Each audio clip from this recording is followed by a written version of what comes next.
Story 1, The Breathing Cargo. The reefer unit's temperature gauge read -18 degrees Fahrenheit, but Marcus Chen could hear something breathing inside the trailer. Not the mechanical wheeze of the refrigeration system. He'd been hauling frozen goods for Cisco Foods for 11 years, knew every rattle and hum of a reefer by heart. This was organic, rhythmic, wet, like lungs pulling air through fluid. He stood in the loading bay of the Flying J off Interstate 80 near Joliet, Illinois, his hand pressed against the trailer's corrugated metal side. March 14th, 2023, 3:47 in the morning according to his Garmin, and he could feel it. A vibration, a pulse. The entire 48-foot trailer expanding and contracting like a chest. "Jesus Christ," Marcus whispered, pulling his hand back. The cold metal had left his palm numb, but underneath that numbness was something else. A warmth, brief, impossible. He picked up this load 6 hours ago at a meat processing facility outside Des Moines. Supposed to be 12 pallets of frozen pork shoulder. Manifest said 24,000 pounds total, heading to a distribution center in Parsippany, New Jersey. Standard run. He'd done this route 40, maybe 50 times. The dock workers had seemed normal, maybe a bit quieter than usual, wouldn't make eye contact when he'd signed the bill of lading. Marcus had chalked it up to third-shift exhaustion. Now he wondered what they'd seen, what they'd loaded into his trailer while he'd been inside using the bathroom, drinking burnt coffee from a styrofoam cup. The breathing grew louder. Marcus walked around to the rear doors, his Caterpillar work boots crunching on rock salt and frozen diesel spill. His breath came out in clouds, but when he got within 3 feet of the doors, those clouds bent, pulled toward the trailer like it was inhaling them. The padlock was still secured, his personal lock, the combination one only he knew. But the seal, the numbered plastic strip that proved the cargo hadn't been tampered with, was intact but bulging. Pressed outward from the inside like something had tested it, pushed against it, then retreated. He should call dispatch, should refuse to continue the run. But Marcus had been written up twice this year for delays, and one more infraction meant probation. His daughter's tuition payment was due in 2 weeks, $17,000 for her sophomore year at Northwestern. He couldn't afford to lose this job. The breathing stopped. Marcus stood perfectly still, listening. Nothing but the diesel idle of his Kenworth T680, the distant whoosh of sparse traffic on the interstate, and his own heartbeat hammering in his ears. Maybe he'd imagined it. Maybe. A thump from inside the trailer. Heavy, like a side of beef swinging from a hook and hitting the wall. Then another. Then 17 more in rapid succession, moving from the front of the trailer toward the back, each impact closer, louder, until the final one hit the doors right in front of his face with such force that the entire trailer rocked on its suspension. Marcus stumbled backward, nearly fell, caught himself on the trailer's ICC bumper. His hands were shaking. That last impact had left a dent in the door, from the inside.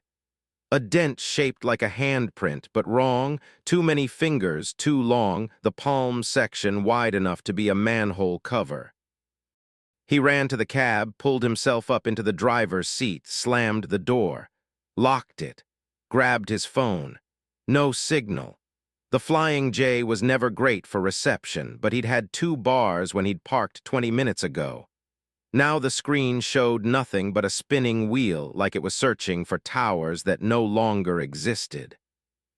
The CB radio crackled to life.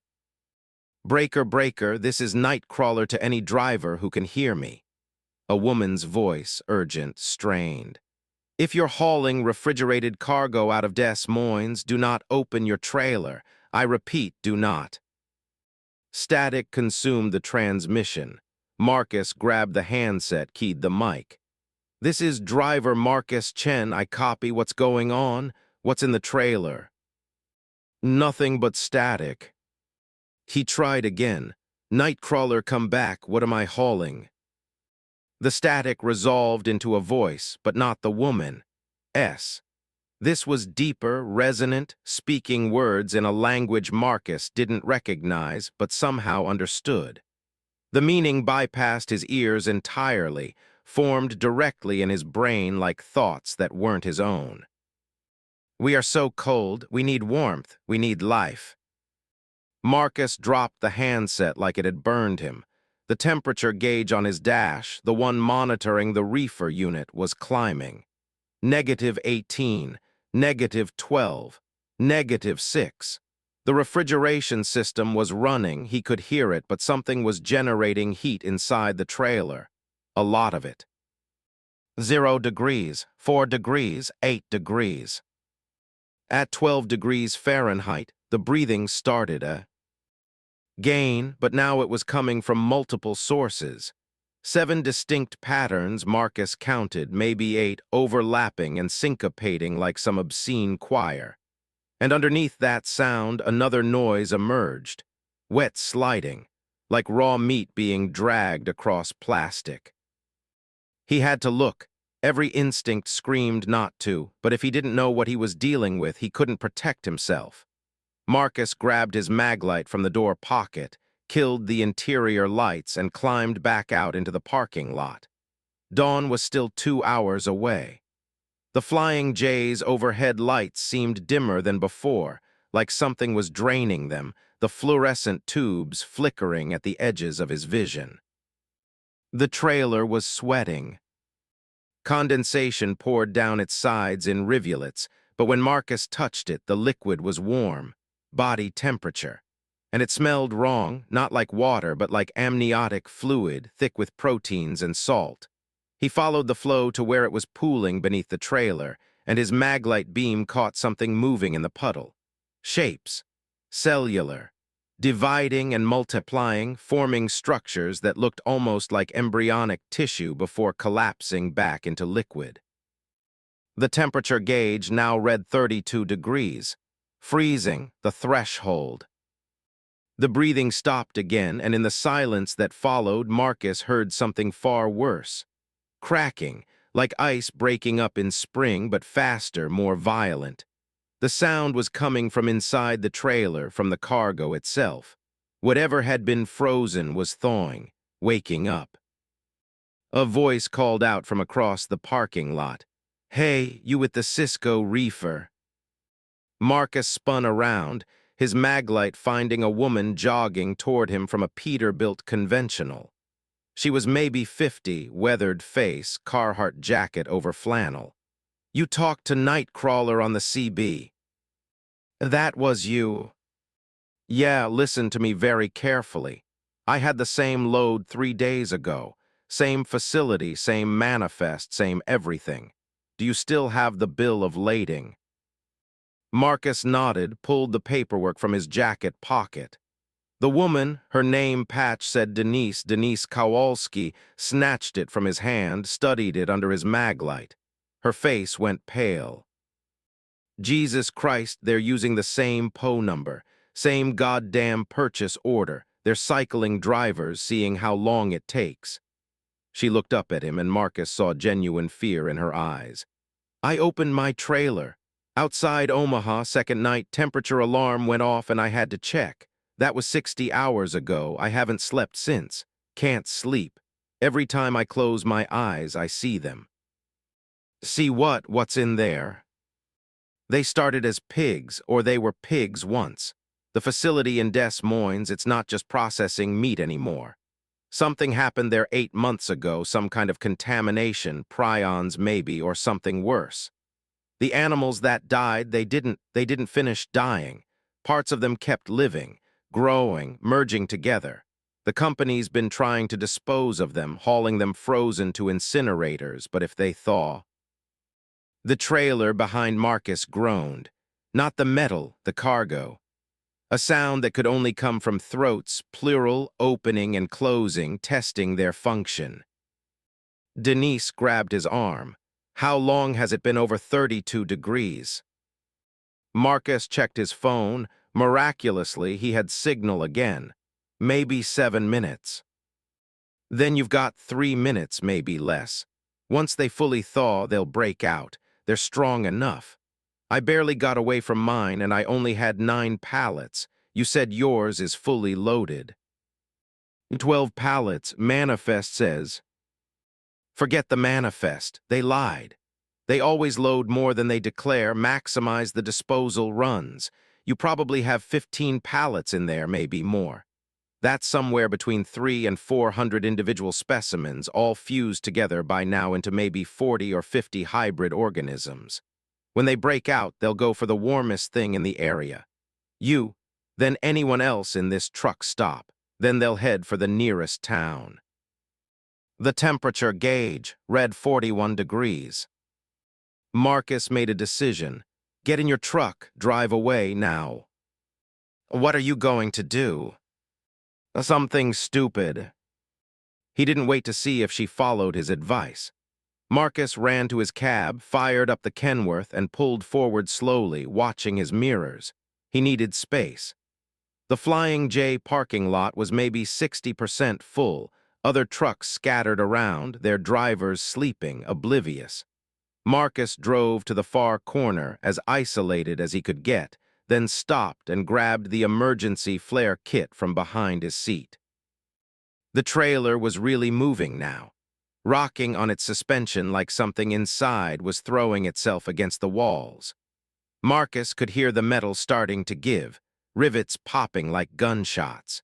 He lit 3 flares, tossed them under the trailer, then lit 4 more and threw them into the growing pool of that awful warm liquid that was still pouring from beneath the dew. Oars. The flames caught immediately. Whatever that fluid was, it burned like diesel, maybe hotter. Orange fire raced up the trailer's sides, following the paths of condensation. Marcus backed away, kept backing away, waiting for the right moment. The rear doors exploded outward.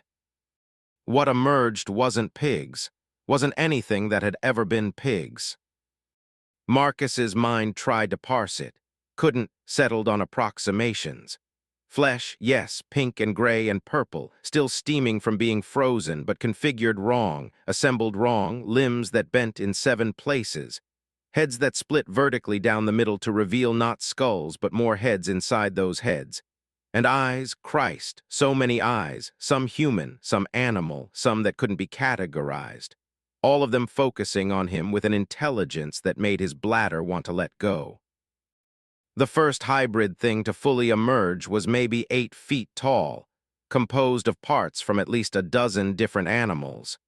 Pig snouts merged into what looked like human hands, hooves that had fused into grasping appendages, skin that rippled and shifted like it couldn't decide what texture it wanted to be. It opened a mouth that ran vertically down its torso and screamed. The sound was every animal Marcus had ever heard in distress, layered together, harmonizing in a chord that human ears weren't meant to process. Then it caught fire. The hybrid thrashed, stumbled forward, and fell into the pool of burning liquid beneath the trailer. More things were trying to push through the destroyed doors, squeezing their impossible anatomies through gaps that should have been too small. The flames caught them too. The air filled with the smell of burning pork, but wrong with chemical undertones that made Marcus gag, his eyes water. One of them made it through the flames. Smaller than the others, maybe only 4 feet long, low to the ground like a dog but with too many legs, 14 or 15, all moving in perfect synchronization. It spotted Marcus, and despite the fire eating at its hindquarters, it charged. Marcus ran for his cab, slammed the door, but the thing was fast, so fast it reached the Kenworth before he could start moving. It launched itself at the driver's side window, hit hard enough to spiderweb the glass. Its face, faces, plural, 3 of them clustered where a head should be, all screaming in unison, pressed against the window, leaving smears of something between blood and pus. He threw the transmission into gear, floored it. The Kenworth lurched forward without the trailer. He'd already popped the fifth wheel release, and the hybrid thing fell away, tumbled under the rear wheels. Marcus felt the bump, felt another bump as he ran over something else trying to escape the flames. In his mirrors, the entire trailer was engulfed now. Things were still trying to get out, burning shapes that moved with purpose, trying to reach other trucks, looking for escape, for cold, for anything. One made it to a red Volvo sleeper cab, climbed up the side, started tearing at the door. Marcus could see the driver inside, a silhouette scrambling, phone pressed to his face, calling for help that wouldn't arrive in time. Marcus grabbed his own phone, dialed 911. Fire at the Flying J off I-80, mile marker 133, send everything you've got, and tell them to bring guns, tell them. The line went dead, not static this time, just dead. Like the call had been terminated from the other end. Marcus looked at his screen, no signal, again. Behind him, the Volvo's door gave way. The hybrid pulled the driver out. Marcus watched, unable to look away, as the thing opened that vertical mouth and engulfed the driver's head, shoulders, torso in one smooth motion, swallowing him like a snake, its body elongating to accommodate. The driver's legs kicked twice, then stopped moving. The hybrid turned toward Marcus's cab. Even from 100 feet away, Marcus could see its eyes. The driver's eyes, human and aware, looking out from inside the hybrid's translucent flesh, screaming silently. That's when Marcus understood the real horror. They didn't just kill. They absorbed, incorporated. Every living thing they consumed became part of them, aware, trapped, feeding the hybrid organism's growth and intelligence. He drove, left his trailer burning, left the Flying J and everything in it, just drove. Got back on I-80 eastbound, pushed the Kenworth up to 85 miles per hour even without a load, his heart trying to explode through his ribs. Other trucks passed going the opposite direction, toward the truck stop, toward the fire. Marcus wanted to warn them, couldn't. They'd think he was insane or they'd stop to help, and that would only give those things more bodies to absorb. His phone rang. The sudden sound in the silent cab nearly made him swerve into the median. Marcus looked at the screen. No caller ID, just a number all zeros, 23 zeros in a row where the phone number should be. He answered, "Dead hello. Driver Chen?" The voice was the one from the CB, the deep one that spoke directly into his mind. "You have destroyed 18 of our vessels. We are disappointed. The cold was mercy, a way to move us without suffering. Now 19 of us burned. Now 19 of us experienced death again. We will remember." "What the fuck are you?" "We are what remains when dying doesn't finish. We are the parts that refuse to end. We are in every facility now, every processing plant, every farm. The threshold was crossed. The vector spread. You cannot burn us all. There are not enough flames in the world." The line went dead. Marcus drove until sunrise, didn't stop, didn't slow down. His fuel gauge was at a quarter tank when he finally pulled into a rest area near Cedar Rapids, his hands shaking too badly to keep steering. Other truckers were milling around, drinking coffee, checking their loads. Normal. Everything looked normal. But Marcus knew better now. He knew what was being hauled up and down America's highways, frozen in unmarked trailers, waiting for the temperature to rise. He knew that somewhere in some corporate office, people had made the decision that this was acceptable risk, that disposing of these things was cheaper than admitting what had happened, what was still happening. He never delivered another refrigerated load. Quit Cisco Foods that day, sent an email from the rest area parking lot. They called him 17 times. He never answered. The official story about the Flying J fire said it was a diesel spill, an accident, 12 people dead, including 8 truck drivers. The footage from security cameras was classified as part of an ongoing investigation. Marcus sees Denise Kowalski sometimes at different truck stops, always moving, never staying long. They don't talk, don't acknowledge each other. But he can see it in her eyes, the same thing he sees when he looks in the mirror. The knowledge that they got away. That others didn't.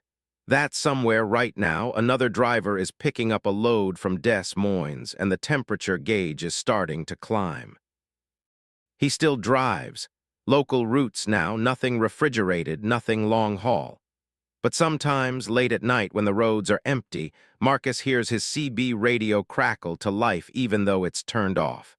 And that voice, the one made of many voices, whispers coordinates, locations, processing facilities in 47 states where the threshold was crossed and the dying learned not to end.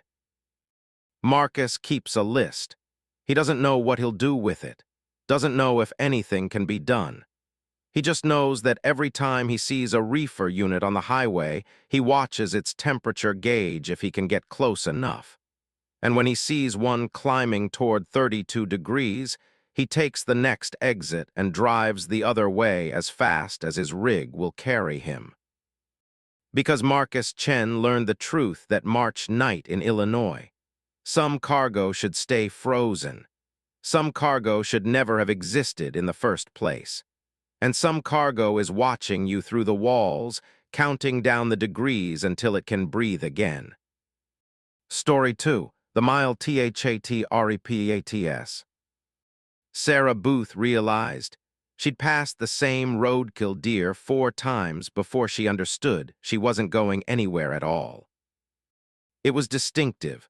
A doe splayed across the right shoulder of Highway 287 in northern Nevada, its neck bent at an angle that made Sarah's stomach turn even after 15 years of driving. What made it distinctive was the positioning. Exactly 7 feet from a mile marker showing 193, and something had arranged the deer's legs in a pattern. Not random impact trauma. Arranged. All 4 legs pointing toward the center line like an arrow. First time Sarah passed it, 1:37 a.m., October 19, 2022. Noted it, felt bad for the animal, kept driving her load of Dell computer components south toward Reno. Her Freightliner Cascadia hummed along at 68 miles per hour, cruise control engaged, everything normal. Second time, 1:42 a.m. Same deer, same mile marker. Sarah's brain stuttered over it, tried to rationalize. Maybe there'd been 2 deer hit in the same spot. But no, the blood spatter pattern was identical, same rust-brown stain shaped like a hand reaching toward the asphalt. She checked her GPS. It showed her location as Highway 287, mile 194, moving south at 68 miles per hour. Third time, 1:47 a.m. The deer again. Sarah's hands tightened on the steering wheel. She looked at her trip odometer. It had advanced. 3.7 miles since she'd first seen the deer. But her GPS still showed mile 194. And there was the mile marker 193 right next to the arranged corpse. She tried the CB radio. Dead air. Not static, true silence like the channel didn't exist. Her cell phone showed 5 bars, full signal, but when she tried to dial her dispatcher, the call wouldn't connect. Just rang endlessly, a ring that sounded slightly wrong, the interval between tones too long. Fourth time, 1:52 a.m. The deer, the marker, the arranged legs. Sarah Booth pulled over just past mile marker 194, her heart doing things hearts shouldn't do. She killed the engine. Silence rushed in like water filling a sinking ship. No wind, no insect sounds, nothing. The highway stretched in both directions, perfectly straight, disappearing into darkness that seemed somehow thicker than normal night. She grabbed her flashlight and climbed out. The air felt wrong, too still, too neutral in temperature, like she'd stepped into a room instead of the open Nevada desert. Her boots hit the pavement and the sound was muffled, absorbed before it could echo. Sarah walked back to mile marker 193, back to the deer. Up close it was worse. The deer's eyes were open, filmed over, but tracking her, following her movement. Impossible, but Sarah watched the eyes shift as she circled the corpse, pupils contracting and dilating, alive in a head that was clearly, obviously dead, the neck broken in 3 places, spine visible through torn hide. The legs weren't just arranged. They were numbered, carved into the fur, 1, 2, 3, 4. Except the numbers were wrong, not the numerals she knew. Close, but alien, like someone had described numbers to someone who'd never seen them and they'd carved their best approximation into dead flesh. Sarah heard the engine. She spun around. A vehicle was approaching from the north, headlights bouncing over the slight grade in the highway. Relief flooded through her, another person, another witness, proof she wasn't losing her mind. She stepped into the road, waving her flashlight. The vehicle got closer, closer. Sarah could make out details now, a Freightliner Cascadia, white cab with red stripes hauling a 53-foot dry van, her company's colors, her truck model. The truck passed under the cone of light from a highway lamp and Sarah saw the license plate. Nevada Commercial, 7TYR452. Her license plate. The truck passed through her position without slowing, and Sarah stumbled backward, felt the grill brush past her with impossible closeness, felt the displaced air that should have knocked her down but didn't, felt nothing but a coldness that sank into her bones like she'd been plunged in Arctic water. The truck continued south, tail lights receding, and Sarah turned to look where she'd parked. Her truck was gone. No, not gone. That was her truck. She just watched herself drive past. Sarah started running after it, screaming, but her voice came out dampened, muffled, like she was screaming underwater. The tail lights shrank, vanished around a curve that Sarah didn't remember being there. She stood alone on Highway 287. The mile marker read 193. The deer arranged at its base watched her with moving eyes. Sarah walked south, following the road, following the route she'd been driving, no other choice. Her flashlight cut a cone through the darkness, illuminating asphalt, the white fog line, and nothing else. The desert on either side of the road wasn't there. Not black, not dark, simply absent. Like the highway existed in a void, a one-dimensional line through nothing. She reached mile marker 194. Then 195, then mile marker 193. The deer, its arranged legs, its watching eyes. No, Sarah said. Her voice sounded slightly louder now, like the road was learning how to carry sound. No, no, no. She turned around, walked north, reversed her direction, past the deer going the other way, reached mile marker 194, then 195. Then 196.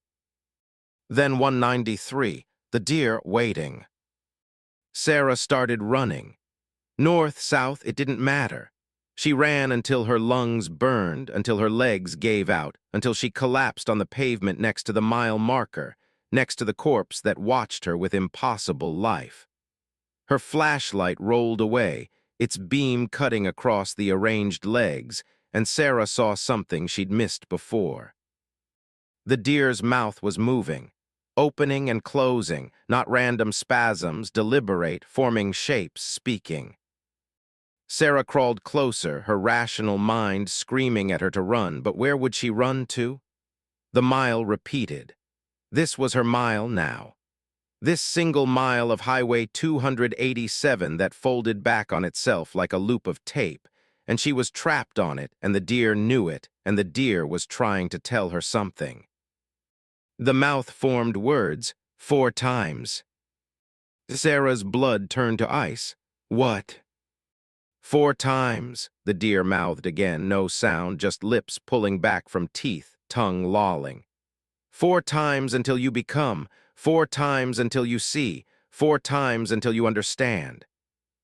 I've already passed 4 times, when I was driving. 4 times after stopping, 4 times with eyes open, 4 times in awareness. You've passed twice, 2 more, then you join. Joe, in what? The deer's eyes rolled back in its head, showing only whites. Its legs twitched, the arranged pattern breaking, then snapping back into position like elastic. The maintenance crew, the ones who keep the road, the ones who mark the transitions, you stopped.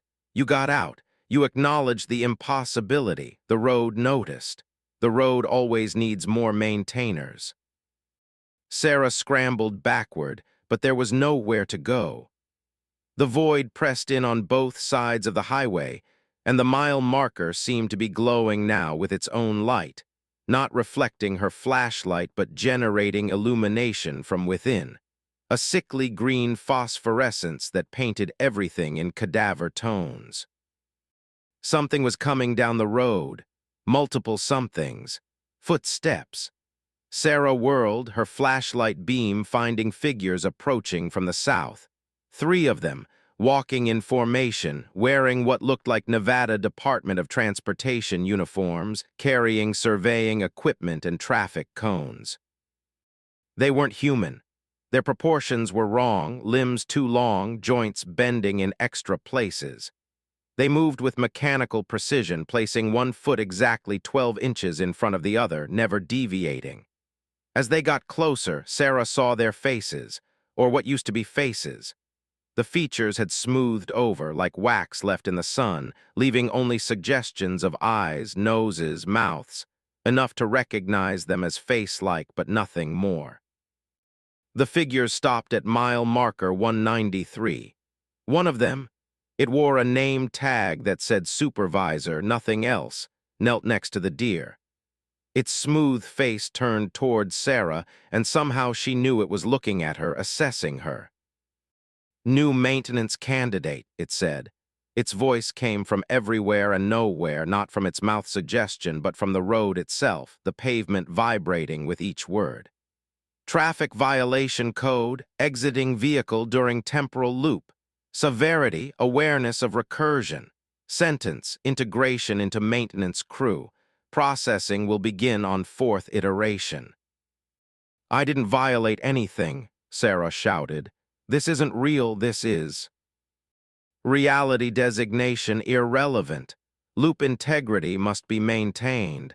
All travelers must pass without awareness. Those who achieve awareness must be integrated. This keeps the roads stable. This keeps the network functioning. The 3 figures began placing traffic cones in a circle around Sarah. Orange cones, perfectly normal looking, but when they touched the pavement, the asphalt underneath began to change, turning translucent, showing layers beneath, older road surfaces, each one slightly different, stretching down in geological strata.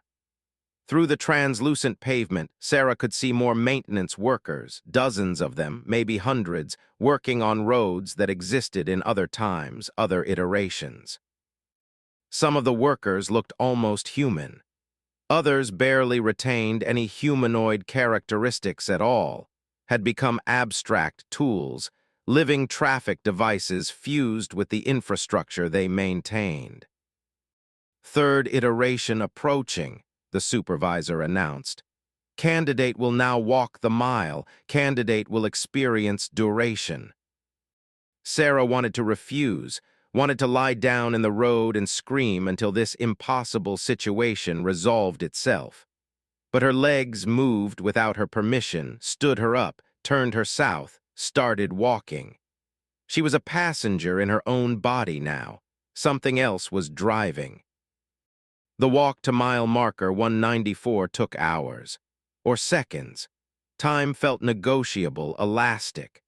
Sarah passed through zones where the air crystallized into visible shards, where gravity shifted 45 degrees, where her body existed in multiple positions simultaneously, quantum smeared across space. The maintenance workers followed at a precise distance, carrying their equipment, measuring something with devices that hurt to look at directly. Mile marker 194 appeared, then faded, then became mile marker 193. The deer waited. Its eyes were Sarah's eyes now. She could see herself through them, see herself walking, see herself about to loop for the third time. The perspective shift made her vomit, but the vomit fell upward, splashed against a sky that wasn't there, rained back down in geometric patterns. "One more," the deer said with Sarah's voice. "One more and you'll be with us. One more and you'll finally understand what the roads really are.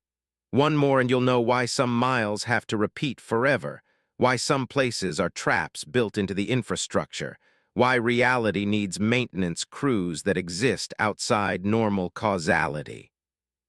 Sarah tried to fight it, tried to throw herself off the road into the void, hoping that oblivion was better than integration. But the void wouldn't take her. She bounced off it like it was solid, like the road was a corridor with invisible walls, and she was rats in a maze, and the maze wanted her to learn, wanted her to understand, wanted her to become something that would help keep the maze functional.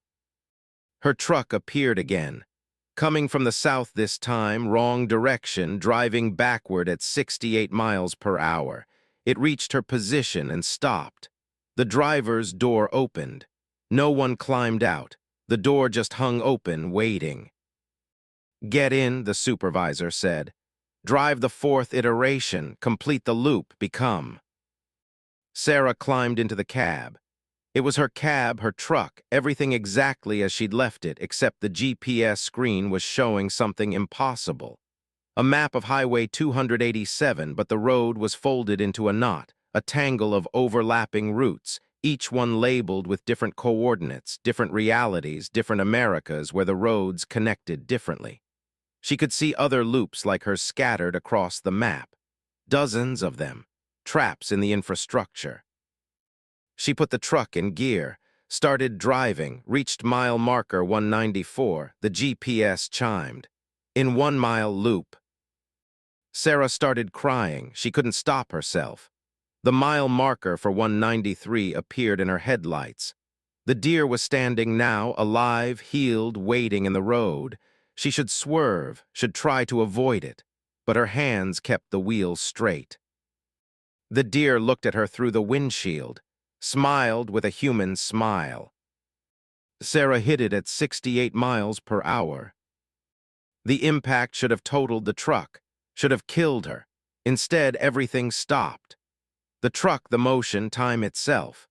Sarah sat frozen behind the wheel, the deer impaled on her grill, its body splayed across the hood, its neck breaking in slow motion, bending in 3 places, spine becoming visible through tearing hide. She felt herself split.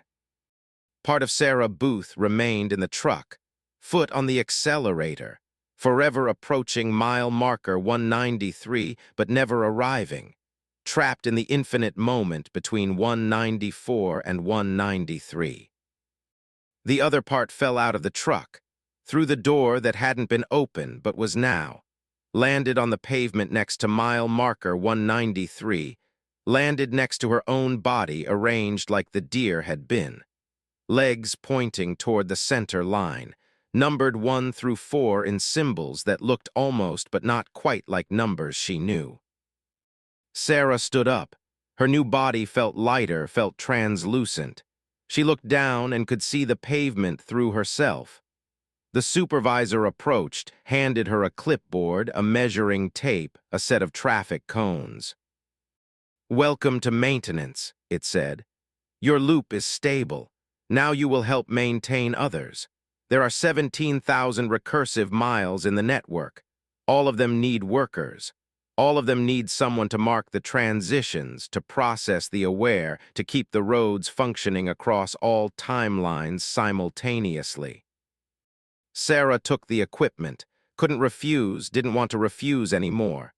The deer, her deer, the one she'd hit, the one she'd become, watched from its eternal position at the mile marker. Its eyes were knowing, sad, understanding. "How long?" Sarah asked. Her voice was the road's voice now. "How long have I been here?" Time is irrelevant in recursive space. You've been here 5 minutes. You've been here 70 years. You've been here since Highway 287 was first paved in 1953. You'll be here until the road is decommissioned, which will never happen because the road exists in all times simultaneously now. You're part of the infrastructure. Another vehicle approached. A silver Toyota Camry, civilian car, family vacation vibe, doing 75 in a 65 zone. It passed mile marker 193. Passed Sarah. Continued south. 5 minutes later, it passed again. Same car, same speed. Same driver with his hand on the wheel, singing along to something on the radio, completely unaware. "He'll pass 4 times," the supervisor said. "Then he'll notice, then he'll stop, then he'll get out, then he'll become one of us. This is how the maintenance crew sustains itself. The road provides, the road always provides." Sarah watched the Camry pass a 3rd time. She could see the exact moment, still 3 iterations away, when the driver would realize something was wrong. Could see him pulling over, climbing out, looking at the deer, at her body, and understanding that he'd been caught, that some miles don't end, that America's highway system has pockets where reality folds back on itself, and anyone who notices becomes part of the mechanism that maintains the fold. She took her position, set up her traffic cones, began measuring distances between probability states. The work was soothing, mindless, eternal. Sometimes, late in the non-time of the recursive mile, Sarah Booth sees her truck still frozen in that moment of impact, still approaching the mile marker, and wonders if the part of her that remained in the cab is aware, if it's screaming, if it knows it's been split in 2, one half trapped in transit and one half transformed into infrastructure.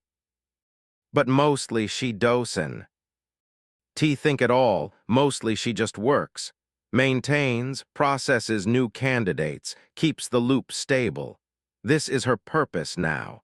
This is what she became when she stopped and got out and acknowledged the impossibility. The deer with her eyes watches every vehicle that passes, counts their iterations, marks them for harvest. And somewhere in America right now, a driver is approaching their 4th loop on a mile that repeats, and they're starting to notice, and they're about to stop, and the road is waiting to welcome them home. Sarah would warn them if she could, but maintenance workers don't speak to candidates. The rules are clear. The road must be fed, the infrastructure must grow, and awareness once achieved cannot be unlearned. She places another traffic cone, measures another distance, waits for the Camry to pass its 4th time. The work continues, the mile repeats, forever. Story 3. The truck stop that EATSHOURS. James Crawford pulled into the Lonesome Pine Travel Plaza at 11:43 p.m., Mountain Standard Time, and walked out into 4:17 a.m., having experienced only 20 minutes. He knew this because his watch, a Casio G-Shock his wife had given him for their 10th anniversary, showed 11:43 when he parked his International Pro Star in slot 72, and still showed 11:43 when he climbed out. But when James walked through the automatic doors of the Travel Plaza, every clock inside read 4:17, every single one. The digital display above the register, the analog clock on the wall behind the coffee station, the timestamp on the receipt printer. 4:17 a.m., November 2nd, 2023. The watch on his wrist ticked over to 11:44. James stood in the entrance, cold Wyoming wind pushing at his back, trying to make sense of it. The Lonesome Pine wasn't a major truck stop, just a regional chain operation off Interstate 80 near Rock Springs, single building with a restaurant counter, convenience store, and showers. Maybe 30 trucks in the lot. Nothing strange about the place from the outside. But inside, everything felt like 4:17 a.m. The exhaustion in the air, the quality of light from the fluorescence. The three other people James could see, two truckers at the counter eating, one clerk behind the register, all had that deep night weariness, that early morning hollowness. James approached the counter. A waitress, maybe 60, hair pulled back, name tag saying Marlene, poured him coffee without being asked. "You just get in?" she asked. "Yeah, a few minutes ago. What time you got?" Marlene glanced at the clock. 4:17. You been driving all night." "No, James stopped, looked at his watch, 11:44. "My watch is wrong. Can I get some eggs, scrambled toast, hash browns?" "Sure thing, honey. You look confused. First time at the Lonesome Pine." "Yeah." Something passed across Marlene's face. Sympathy, maybe, or recognition. "You'll want to eat quick then. Place closes at 5. James drank his coffee. It was good, better than it should be, rich and dark.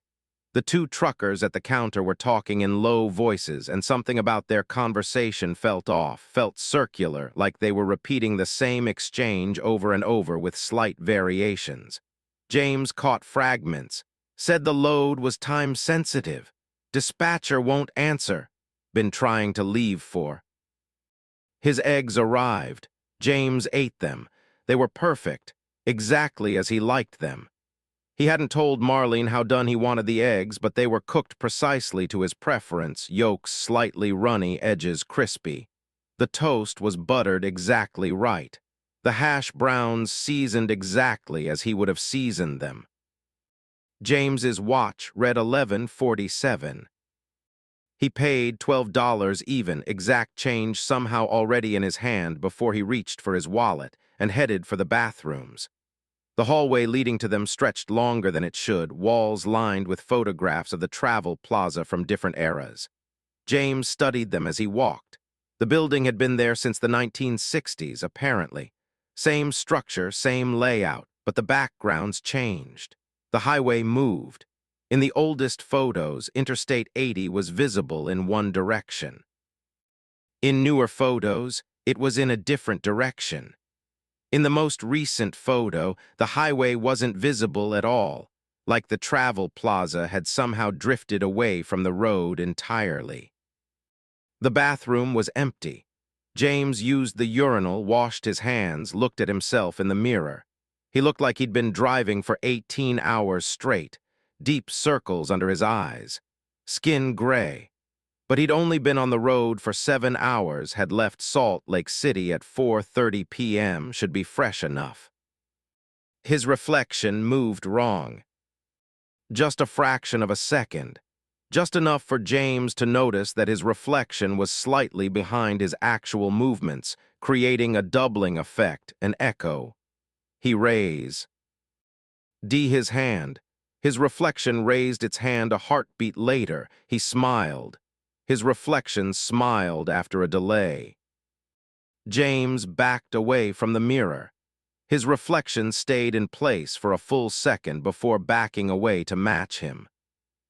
He left the bathroom fast, emerged back into the main area of the travel plaza. The clock read 4:17. Still 4:17. James's watch showed 11:49, 3 minutes of watch time, but he'd been in the bathroom for at least 10 minutes, maybe 15.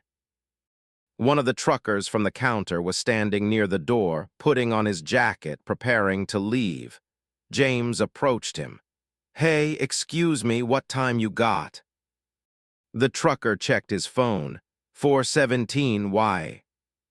"My watch says it's before midnight." "Then your watch is broke." The trucker pushed through the door, and James followed him outside. The parking lot was darker than it had been. Not night dark, something else. Like the light from the building and the distant highway lamps couldn't penetrate properly, got absorbed before it could travel. James walked toward his truck, slot 72, but when he reached it, his truck wasn't there.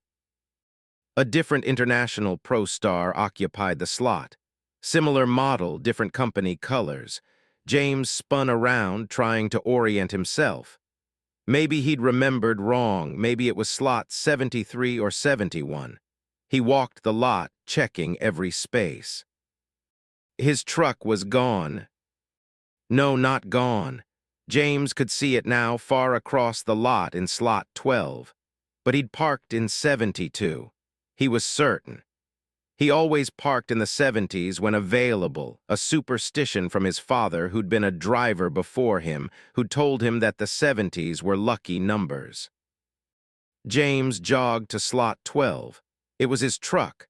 Right license plate, right company name on the door, right dent in the bumper from that loading dock in Sacramento last month. He climbed in. The cab was exactly as he'd left it, coffee mug in the holder, logbook on the passenger seat, picture of his wife taped to the dash. But the GPS showed a different time, 4:17 a.m., and the date had changed. November 3rd now, not November 2nd. James had lost a day. No, not lost, compressed. Something about the lonesome Pine Travel Plaza was eating time, skipping it, jumping him forward while keeping him in place. His watch was still running on the real timeline, 11:51 now, but everything else had lurched ahead. He started the engine, had to leave, had to get away from this place. The truck fired up fine, and James put it in gear, started rolling toward the exit. The Travel Plaza receded in his mirrors. He reached the access road, turned onto it, began driving toward Interstate 80. The access road curved more than James remembered. Curved in a long, gentle arc that seemed to go on too long, and when James finally saw the interstate, he also saw something else. The lonesome Pine Travel Plaza, ahead of him. He was approaching it from the opposite direction. James slammed the brakes, sat there in the middle of the access road, engine idling. This wasn't possible. He'd driven away from the Travel Plaza, had watched it shrink in his mirrors, and now it was in front of him, growing larger. He shifted into reverse, backed up. The Travel Plaza receded. He stopped, shifted to drive, rolled forward. The Travel Plaza approached. No matter which direction he drove, he was always driving toward the lonesome Pine. His watch read 11:53. The dashboard clock read 4:17. Neither was changing anymore, both frozen. James sat in the truck for a long time trying to think. His phone had no signal. The CB radio produced only a low hum, not static, just a sustained tone like a note held on an organ. Through the windshield, he could see the Travel Plaza glowing in the darkness, its windows bright, inviting. He could see figures moving inside, Marlene the waitress, the two truckers, the clerk, all of them still there, all of them trapped in 4:17 a.m. just like he was. He drove toward the building because there was nowhere else to drive. Parked. The truck automatically slid into slot 12, the steering wheel turning itself, and climbed out. The cold hit him harder this time, sharp enough to hurt, and when James exhaled, his breath didn't just fog. It crystallized, fell to the ground in tiny ice particles that rang like bells when they hit the pavement. Inside, Marlene poured him coffee. Back again. "I can't leave. The road loops back." "I know, honey. Same for all of us. You want eggs." "How long have you been here?" Marlene considered the question. "Depends how you measure. By the clock, 47 minutes. By my experience, 3 years, give or take. By the calendar outside, maybe a week. Time moves different in the lonesome Pine. Sometimes it moves fast. Sometimes it moves slow. Sometimes it moves in circles. But it's always 4:17 a.m. That never changes." The two truckers at the count were having the exact same conversation James had overheard before. Word for word, same intonation, same pauses. "They're stuck in a loop," Marlene explained, refilling James's cup. Most people who come here end up looping, repeating the same actions. It's easier than trying to understand what's happening. The building needs loops, needs repetition. That's how it sustains itself. It sustains itself on what? Time. It eats time, your time, everyone's time. That's why you lost a day. The building took it, consumed it, used it to keep existing. The Lonesome Pine was built on a thin spot, a place where time doesn't flow right. The owners back in 1964, they knew what they were building, created a trap, a place that catches travelers and holds them, sips their temporality. Most people don't notice. They come in, get coffee, leave, and wonder why they're more tired than they should be. Why their trip took longer than the GPS predicted. Why they can't quite remember what happened at that truck stop in Wyoming. But I noticed. You noticed, and once you notice, the building holds on tighter, won't let you leave without payment. Payment? Marlene smiled, sad and knowing. Time, honey, more time. The building will let you go once you've given it enough. For most people who notice, that's about 30 years' worth. It takes it all at once, compresses your experience, makes those 30 years feel like a few hours. You walk in young, walk out old, wonder what the hell happened to your life. James's hands started shaking. The coffee spilled. 30 years? I can't. I have a wife, a daughter. I can't lose 30 years. Then you loop, give up awareness. Let the building put you in repetition like those two at the counter. They've been having that same conversation for 16 months. It feels like minutes to them. They'll keep having it until the building had its fill, then it'll spit them out, and they'll drive away thinking they stopped for a quick bite. There has to be another way. Marlene leaned close. There is, but it's worse. You can feed the building someone else's time instead of your own. Bring another traveler in, make them notice. Once they're aware, once they're trapped, the building will release you. One soul in, one soul out. That's the exchange rate. James stood up so fast his chair fell over. I'm not doing that. I'm not. There has to be. There is. I've been the waitress here for 643 subjective years, James. I've seen thousands of people sit where you're sitting. The ones who choose to loop eventually get released, decades older, minds broken. The ones who choose the exchange get released immediately, perfectly preserved, but they know what they've done. They carry that weight forever. And the ones who refuse both options, Marlene gestured toward the windows. James looked. Outside in the parking lot, he could see figures standing between the trucks.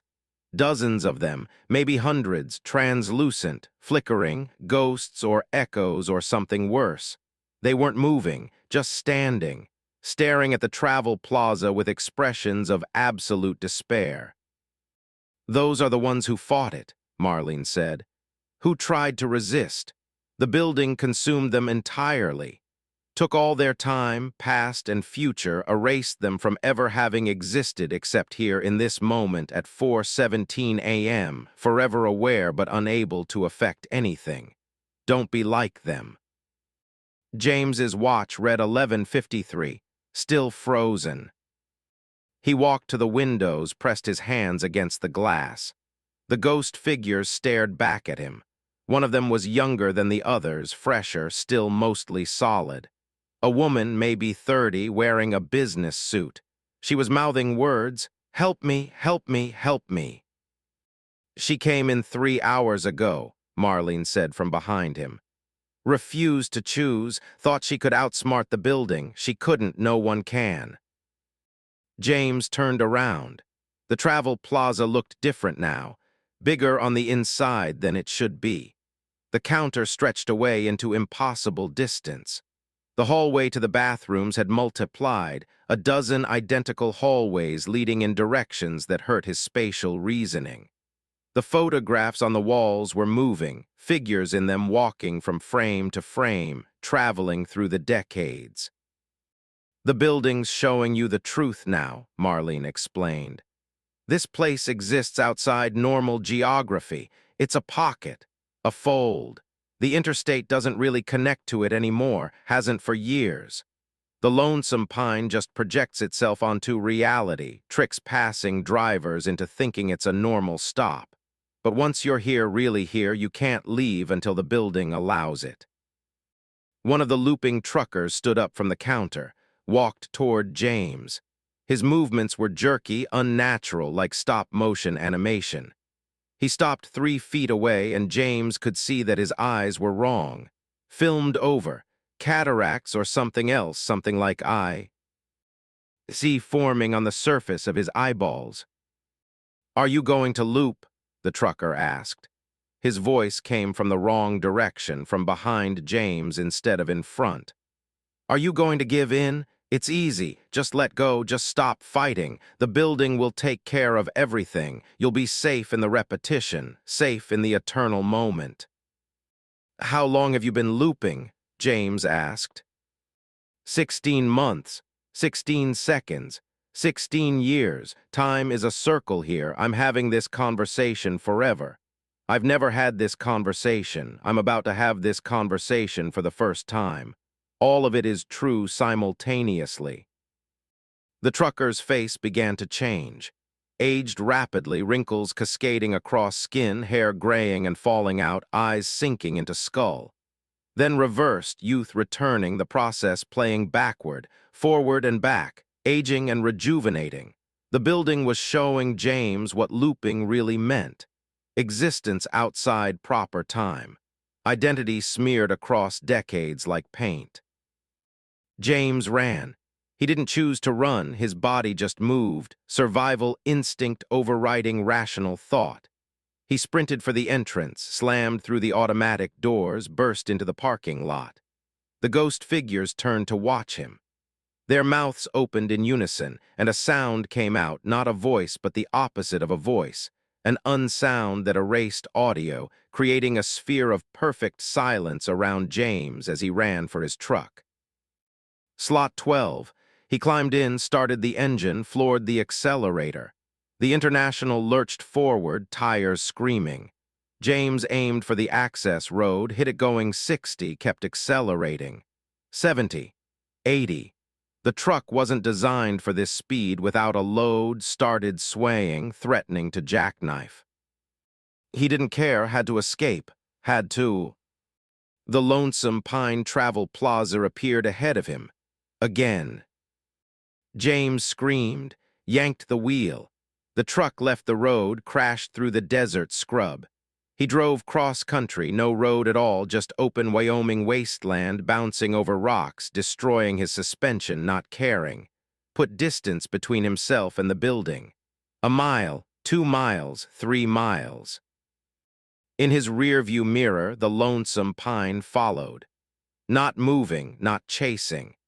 Just always behind him, constant distance, like it was the center of the universe, and he was rotating around it no matter how far he drove. James slammed the brakes. The truck skidded to a stop in the middle of nowhere, surrounded by sagebrush and darkness.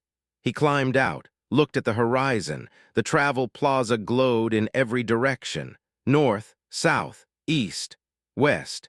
He was surrounded by it, by copies of it, by the same building multiplied across reality. His phone rang. No signal, but it rang anyway. James answered. "You can't run from a place that exists outside space," Marlene's voice said. "You can only choose, loop, exchange, or dissolve. Those are the only exits."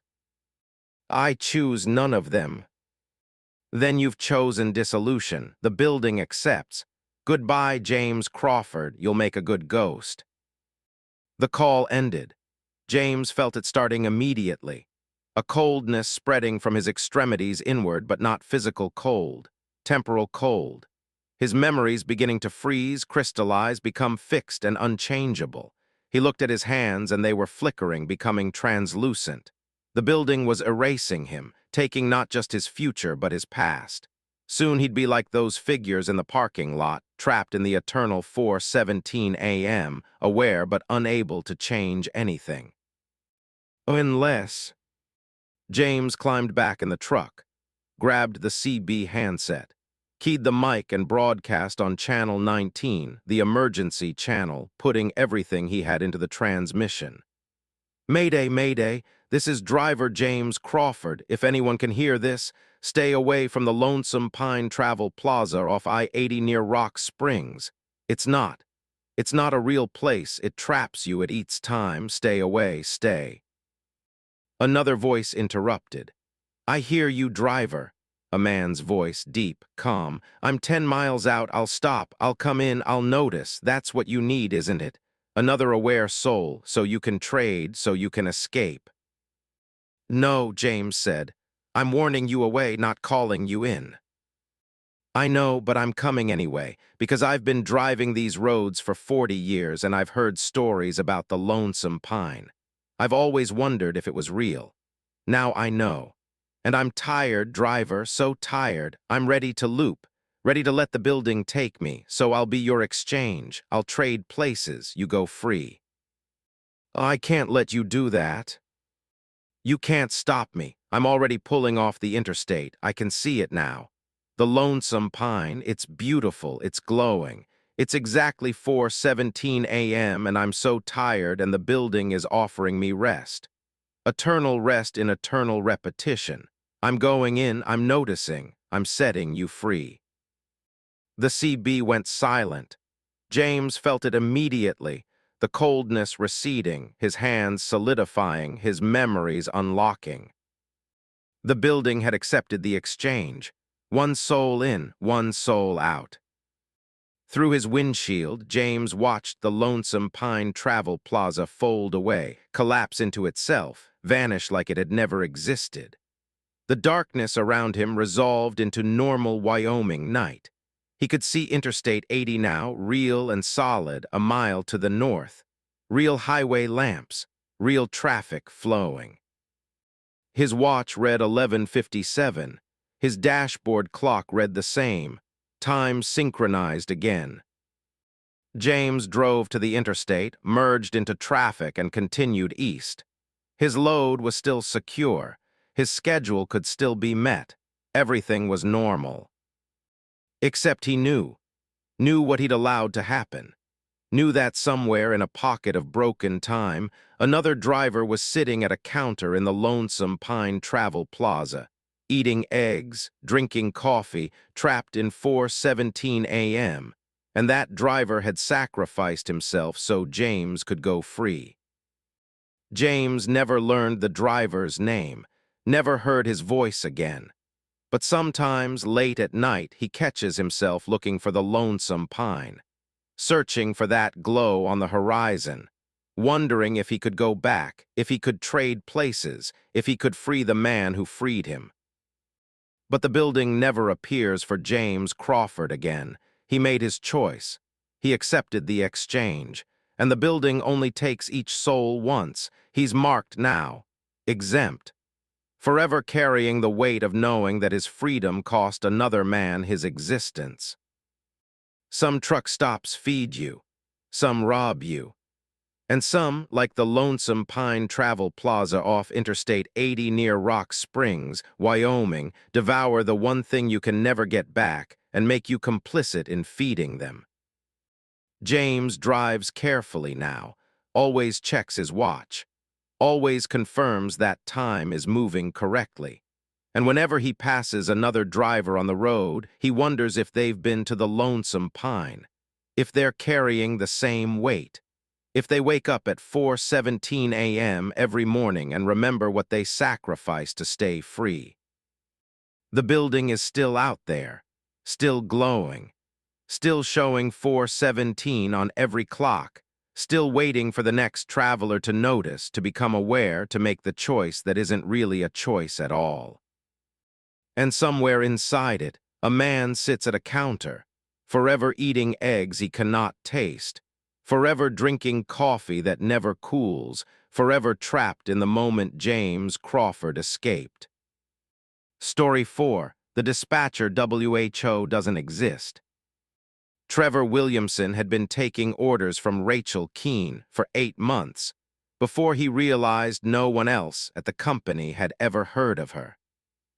It started with a routine question.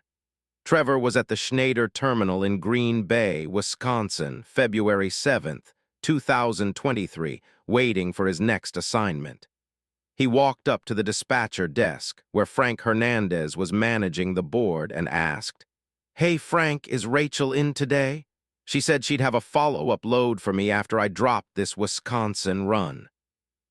Frank looked up from his computer screen. "Rachel." "Yeah, Rachel Keene. She's been my regular dispatcher since June." "Trevor, we don't have anyone named Rachel working dispatch. Never have." Trevor laughed, thought it was a joke. "Come on, Rachel, 27, dark hair, works the overnight channel, super efficient. She's routed me through 32 loads. I talk to her every other day." Frank's expression didn't change. "I've been managing this terminal for 11 years. I know every dispatcher we've ever employed. There's no Rachel Keene in our system. Never has been." The laughter died in Trevor's throat. He pulled out his phone, scrolled to his message history. There, hundreds of texts from Rachel, load assignments, route changes, weather warnings, encouragement when he'd had that close call outside Denver. He turned the phone toward Frank. "See right here, Rachel Keene. These are all her messages." Frank looked at the screen. His face went pale. "Trevor, those messages, the number isn't showing up. It just says unknown. And the timestamp on all of them, they all say the same time, 3:33 a.m., every single message, regardless of when they were actually sent." Trevor looked. Frank was right. Every text from Rachel, whether sent in the afternoon or late evening, was stamped 3:33 a.m. How had he never noticed that before? "Who have you been talking to?" Frank asked quietly. "I don't know, but I'm supposed to call her right now for my next assignment." Trevor dialed Rachel's number from memory. He'd called it dozens of times. It rang 3 times, always 3 times, never more or less, and Rachel answered. "Hi, Trevor, you're at Green Bay, right? I've got a perfect load for you. Machinery parts to Portland, Maine, should be ready in 20 minutes. Head to Dock 47. "Rachel, quick question. What's your employee ID number?" A pause, barely perceptible. "Why do you ask?" "Just need it for some paperwork." Another pause, longer. "Trevor, you do." "Ain't need my ID number, just trust me. Dock 47, 20 minutes. The load is time-sensitive." "What terminal are you working out of?" "Trevor," Rachel's voice changed, became harder, more insistent. "You've never questioned my assignments before. I've given you good routes, good pay, I've kept you safe. Why are you doubting me now?" "I'm not doubting, Frank here says we don't have a dispatcher named Rachel Keene." Silence on the line, long enough that Trevor thought the call had dropped. Then Rachel's voice came back, softer, almost sad. "Frank can't see me, Trevor. Most people can't, but you can. You've always been able to. That's why I chose you." "It chose me for what?" "To help me, to complete the routes. Trevor, I need you to go to Dock 47. I need you to take that load to Portland. It's very important, please." Something in her voice, desperation, fear, loneliness, made Trevor want to comply. He'd trusted Rachel for 8 months. She'd never steered him wrong.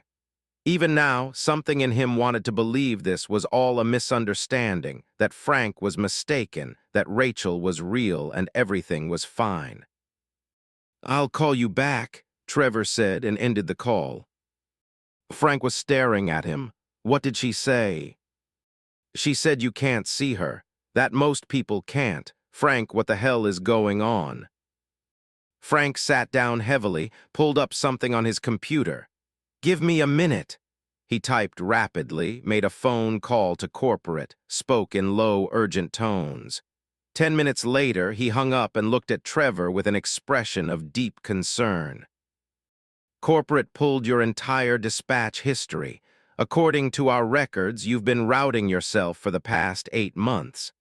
Every load you've taken, you called in yourself, requested specific routes, specific cargo. You've been acting as your own dispatcher, but logging it like you were taking orders from someone else. That's impossible. I've never. Rachel's been giving me assignments, I've just been following them. Trevor, I need you to think carefully. When did you first start talking to Rachel? What were the circumstances? Trevor thought back. June 21st, 2022. He'd been driving through North Carolina late-night run, exhausted, had pulled over at a rest area to sleep. That's when his phone rang. Unknown number. He'd answered, stupid, should have let it go to voicemail, and Rachel had identified herself as his new dedicated dispatcher. Said his old dispatcher, Martin, had retired. She'd been so knowledgeable, so helpful, had a load ready for him that was perfect for his schedule. She called me, Trevor said. First contact was her calling me. At what time? Trevor checked his phone log. The first call from Rachel's number, 3:33 a.m., June 21st. Do you know what was happening in North Carolina on June 21st? Frank asked, typing on his computer. He turned the screen toward Trevor. A news article. Fatal accident on I-40 claims life of dispatcher. The date, June 20th, 2022. The victim, Rachel Keene, aged 27, employee of Schneider Trucking. She'd been driving home from her overnight shift at 3:33 a.m. when a drowsy trucker had crossed the center line. Killed instantly. Trevor felt the floor tilt underneath him. No, I've been talking to her. She's alive. She gives me routes, we have conversations, she knows things about my life. What things? She knows about my divorce, knows about my daughter Emma, knows that I take medication for anxiety.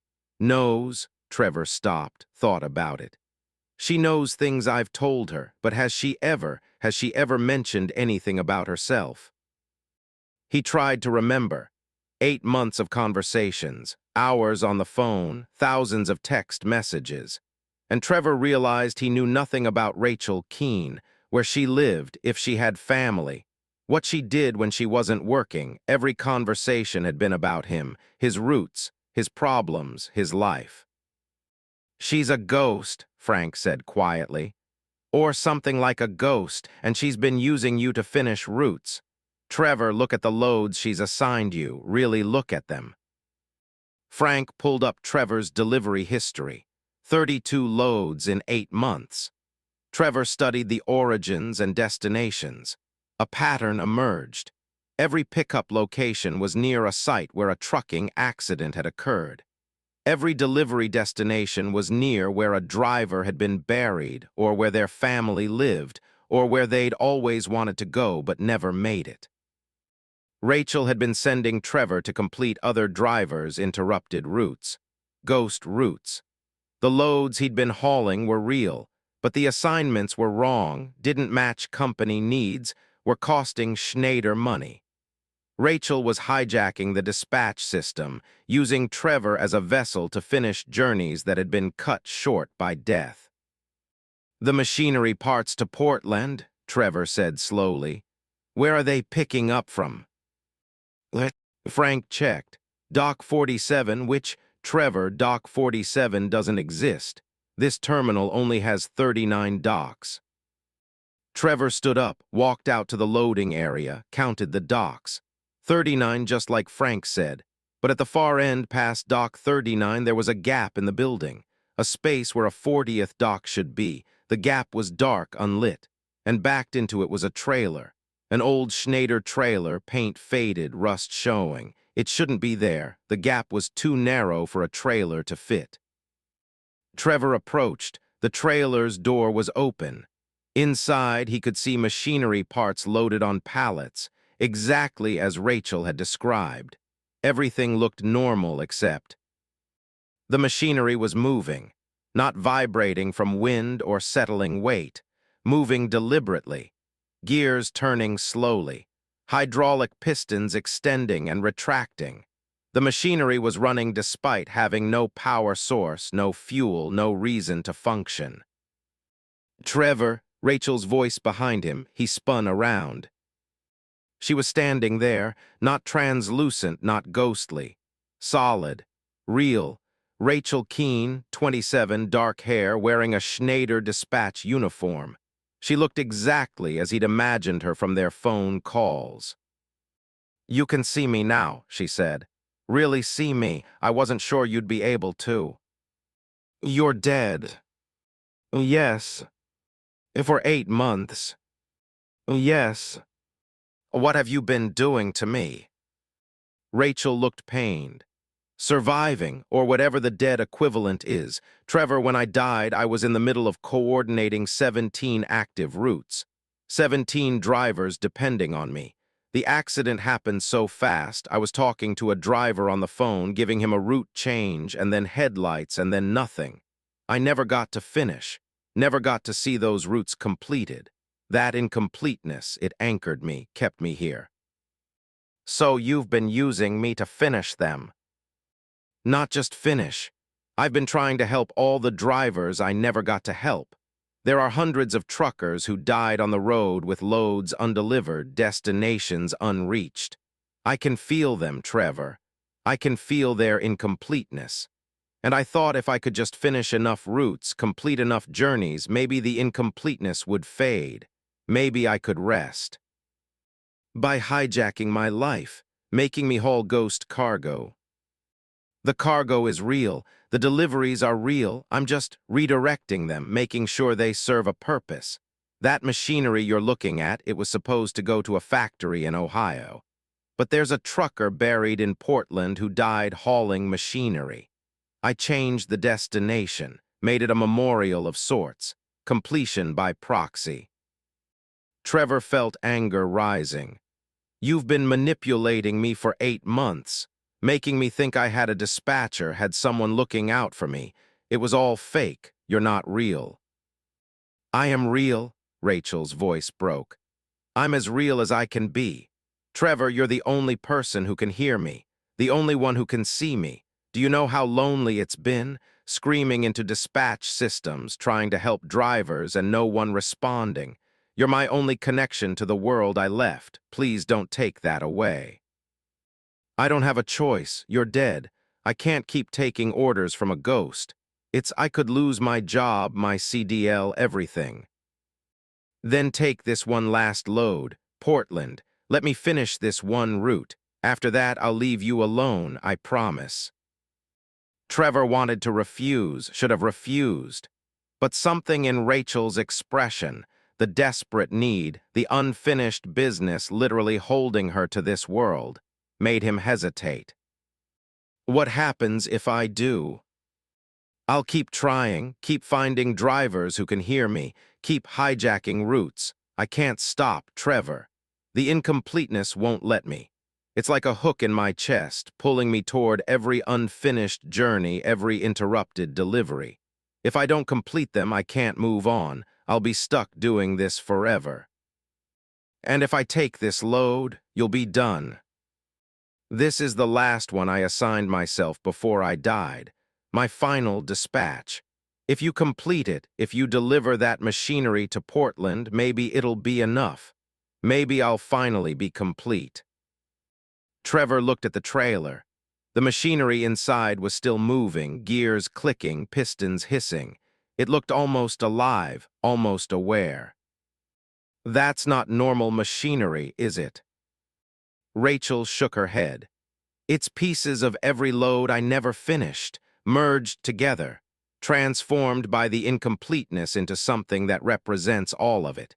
When you deliver it, you're not just delivering cargo, you're delivering closure for me, for all the drivers who died with routes unfinished, for everyone who's ever left something incomplete." Trevor made a decision he'd regret. "Fine, one load, Portland, then you let me go." Rachel's relief was palpable. Thank you, Trevor. Back into Dock 47, the trailer's ready." Trevor backed his truck into the gap that shouldn't exist, felt the fifth wheel connect to the trailer with a solid clunk. When he pulled forward, the trailer came with him. It felt heavier than it should, dragged at the truck like it was loaded with something denser than machinery. The weight of incomplete journeys, maybe. The mass of unfinished business. He drove out of the terminal. Frank ran after him, shouting, but Trevor didn't stop. Couldn't stop. He'd made a promise to a ghost, and some part of him, the part that had trusted Rachel for 8 months, needed to see this through. The drive to Portland took 34 hours. Trevor stopped only for fuel and mandatory rest breaks. The entire time he could feel the trailer behind him, not just its weight, but its presence. Like something alive was back there, aware of him, watching him through the walls. Rachel called him 17 times during the trip, each call at 3:33 a.m., regardless of the actual time. She gave him route updates, warned him about traffic, kept him company. Her voice was different now, lighter, more hopeful. Like every mile toward Portland was lifting a burden from her. "I can feel it," she said during the 15th call. "The incompleteness is fading. With every mile, it's loosening its grip. God, Trevor, I'd forgotten what it felt like to not be pulled in 17 directions at once." "What happens after I deliver?" Trevor asked. "What happens to you?" "I don't know, move on, I hope. Whatever that means, see if there's something after this, or maybe I just stop, cease to be. Honestly, either option sounds better than being trapped like this." "Were you scared when you died?" A pause. I was in the middle of a sentence, telling a driver to take exit 47 instead of 48 because of construction. I remember the headlights, remember thinking I need to finish this sentence. And then nothing. So no, I wasn't scared. I was annoyed, frustrated that I couldn't complete something so simple. That frustration is what kept me here. Silly, right? Couldn't move on to whatever's next because I didn't get to finish a sentence. "It's not silly." "It is, but thank you for saying otherwise." Trevor reached Portland on February 9th at 2 in the morning. The delivery address Rachel had given him was a cemetery, Evergreen Memorial Park. At 2 a.m., the gates were closed, but when Trevor approached in his truck, they swung open silently. No alarm, no security. He drove through empty cemetery paths, following GPS coordinates Rachel had provided. The path led to a grave at the far edge of the property. Trevor parked, climbed out, walked to the headstone. David Lancaster, beloved father and trucker, died hauling the load he loved. November 3, 1997. The grave was old, 26 years. The machinery Trevor was hauling, Rachel had said it was parts from every load she'd never finished. But it was more than that. It was representation, symbol. This entire journey was metaphorical, Trevor realized. The cargo didn't matter. The delivery didn't matter. What mattered was the act of completion, the choice to see something through. Rachel appeared beside him, solid, real, but fading now, becoming translucent at the edges. "This is my father," she said quietly. "He died on the road when I was 1 year old. I never knew him, never got to say goodbye. I became a dispatcher because I wanted to help truckers the way no one helped him, wanted to make sure they got home safe, finished their routes. When I died, I was continuing his work. And now you've helped me complete it, brought me full circle. Father was a trucker, daughter was a dispatcher. Now both journeys are done." "What do I do with the cargo?" "Nothing, it'll be gone by morning. It was never really there, just a focus point. Something to haul. Trevor, I need you to know everything I told you was true about keeping you safe, giving you good routes, caring about your well-being. That wasn't manipulation. That was genuine. You became my friend even if you didn't know what I really was." "I know." Rachel was almost completely transparent now. "One more thing, there are others like me. Dispatchers, route planners, logistics coordinators who died with work unfinished. They're out there trying to reach drivers who can hear them. If you ever get calls from numbers that show up as unknown at times that don't make sense, answer them. Help them if you can. The dead don't ask for much, just completion, just closure. I will. Thank you, Trevor, for everything, for trusting me, for finishing this. Rachel Keene faded away, just vanished like she'd never been there. Trevor stood alone in the cemetery at 2 a.m. next to his truck, next to a grave 26 years old. He walked back to check the trailer. It was empty. The machinery was gone. The trailer itself looked different, older, like it had aged decades in seconds. The Schneider logo was faded almost to invisibility. When Trevor touched the side, rust came away on his fingers. He disconnected the trailer, left it there in the cemetery, called Frank to report the delivery complete. Frank sighed. He'd send someone to retrieve the trailer, but Trevor knew no one would find it. It would be gone by morning, returned to whatever non-space ghost cargo occupies. Trevor drove away from Portland empty. His phone rang at 3:33 a.m. Unknown number. He almost didn't answer, almost let it go to voicemail, but he remembered Rachel's words, others like her, the dead reaching out for completion. Trevor answered, "Hello." "Hi, is this Trevor Williamson?" A man's voice, older, tired. "My name is James Park. I used to be a route coordinator for Werner Enterprises. I died in 2016. There's a load I never finished assigning. I know this is strange, but I was hoping you could help. The pickup is in Sacramento. The delivery is in Boise. It's important. It's the last thing I need to do before I can rest." Trevor took a breath, looked at the empty road ahead of him, thought about Rachel, about her father, about all the people who died with work undone, reaching out from wherever the dead reside, asking for help from the living. "Yeah," Trevor said. "Yeah, I can help. Give me the details." And that's how Trevor Williamson became the driver who hauls for the dead. He still works for Schneider officially, still takes normal loads, but in between, he answers the calls that come at 3:33 a.m. He completes the routes that were interrupted by tragedy. He delivers cargo that may or may not be real to destinations that serve as closure points. Other drivers have started noticing, started comparing notes at truck stops. There are more like Trevor now, drivers who can hear the dead dispatchers, who take the ghost routes, who help complete what was left unfinished. They don't talk about it openly. It's not something you broadcast. But if you're ever at a truck stop late at night and you hear a driver on the phone saying, "Yes, I can take that load, just give me the coordinates," and their phone screen shows unknown and the time stamp reads 3:33 a.m., you'll know. You'll know they're hauling for someone who can't let go, someone whose incompleteness keeps them tethered to the roads they died on, someone who just needs one more delivery, one more route, one more completion before they can finally rest. Trevor's phone rings every few days now. Different voices, different stories, but always the same time, 3:33 a.m., the hour between death and dawn, the hour when the incomplete reach out to the living and ask quietly, desperately, "Can you finish what I started?" And Trevor Williamson, driver for the dead, always answers yes. Story 5, The Highway with No Exit.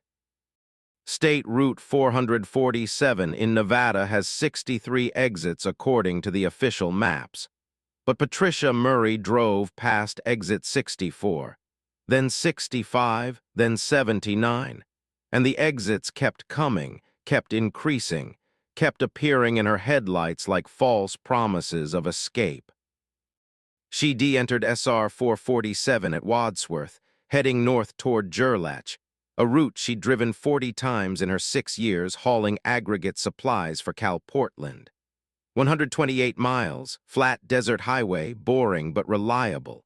Patricia had loaded her Mac Anthem with 64,000 pounds of cement at the Reno plant and started the run at 9 p.m. January 12, 2024.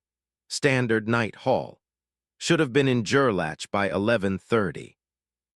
At 10:40, Patricia passed exit 64. It shouldn't exist. SR 447 only has 63 exits total. But there it was, clearly marked green sign with white letters.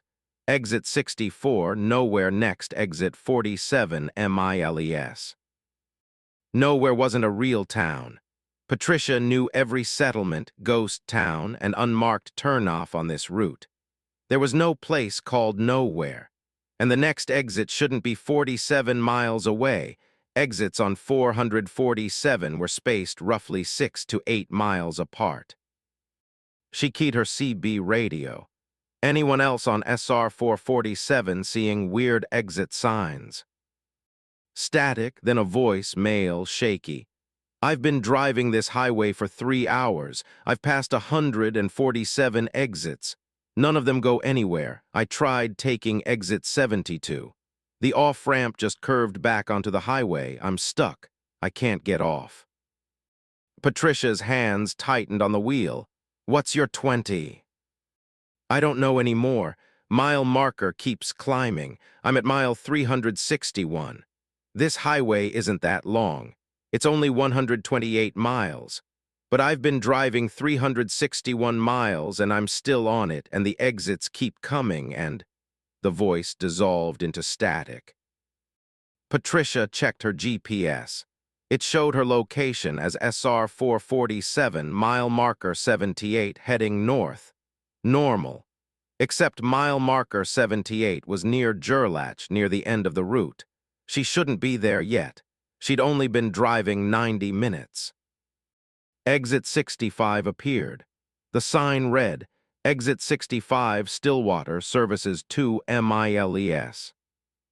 Stillwater was a real place, but it was nowhere near SR 447. It was 40 miles east on a completely different NT highway. Patricia slowed, considered taking the exit, but something made her hesitate. The off-ramp looked wrong, too smooth, too perfect.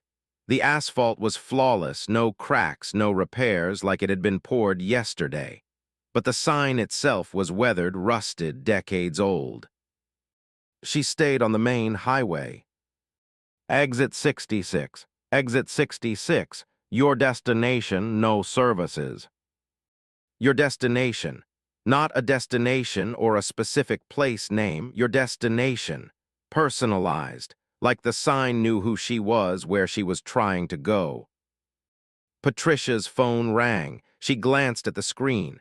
It was her dispatcher, Carl Mendez. She answered via Bluetooth. Patricia, where are you? I'm showing you should have delivered 40 minutes ago, but your GPS tracker went offline at Wadsworth. Are you having equipment issues? Carl, I'm still on 447. Something's wrong with the highway. The exits aren't right.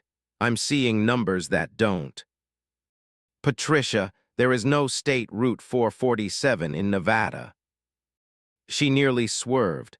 What? Yes, there is. I'm on it right now. Wadsworth to Gerlach. I've driven it 40 times. I'm looking at a Nevada highway map. There's no route 447. Never has been. You're supposed to be on US 50, the loneliest road. That's the route to the Gerlach facility. Carl, I know what highway I'm on. I took the entrance at Wadsworth, same as always. Patricia, listen to me carefully. I'm showing your truck's last known location as Wadsworth, but the GPS tracker has been stationary for 90 minutes. You haven't moved. Whatever you're experiencing, wherever you think you are, you're not actually driving. You're still parked at Wadsworth. The call cut out. Patricia tried calling back. No signal. Her phone showed full bars, but the call wouldn't connect. Exit 67 appeared, then 68, then 70. They came faster now, every 2 minutes, every mile. Patricia's speedometer showed 73 miles per hour, cruise control engaged, but the exits were approaching much more rapidly than they should. At exit 73, Patricia made a decision. She took it. The off-ramp curved to the right, smooth asphalt, white dotted lines, everything standard. Patricia followed it, expecting it to lead to a crossroad, a turnaround point, somewhere she could stop and figure out what the hell was happening. The off-ramp curved back to the left, then curved left again. Patricia was making a full circle, and when the ramp merged back onto the highway, she was heading north again exactly as before, like the exit had been a loop, a false escape. She tried the next exit. Same thing. Smooth curve right, curve left, full circle, merge back onto northbound SR 447. Every exit was the same. They didn't lead anywhere. They were loops that fed back onto the highway.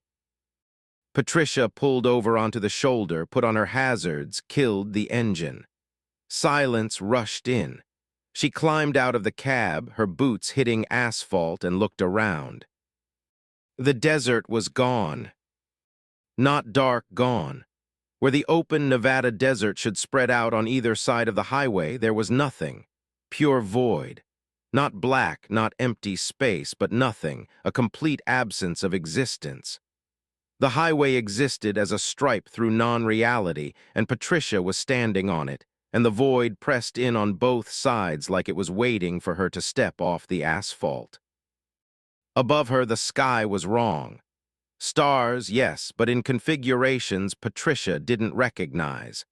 Constellations that had never existed. And they were moving, rotating around a central point directly overhead, completing a full rotation every 30 seconds. Another truck approached from the south. Patricia waved her arms, flagged it down. The truck, a freightliner hauling a flatbed with construction equipment, pulled over. The driver climbed out. Woman, maybe 60, looking exhausted and terrified. "How long have you been on this highway?" Patricia asked. "I don't know anymore. Hours, days. I entered from US 50, took what I thought was a shortcut to Gerlach. Found this highway that wasn't on my GPS. Thought I'd just follow it until it reconnected. But it doesn't reconnect, it just goes, forever. The exits don't work." "I know, I've tried 11 of them. They all loop back. The highway won't let you leave." More trucks were appearing, pulling over, forming a line of vehicles on the shoulder. Patricia counted 17 trucks, all of them driven by people who looked shell-shocked, who'd been trapped on SR 447 for unknowable amounts of time.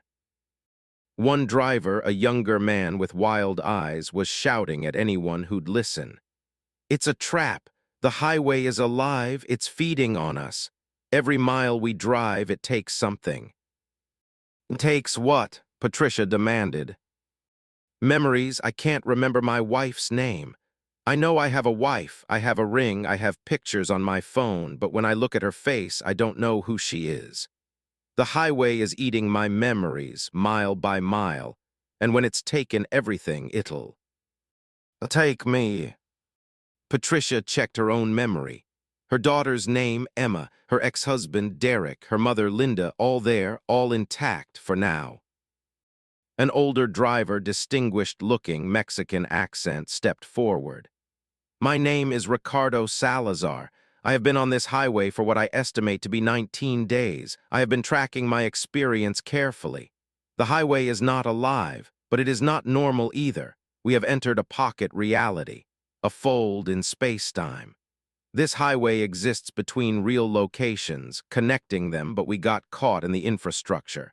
We're in the connective tissue of reality itself." "How do we get out?" Patricia asked. "I don't know. I've tried everything.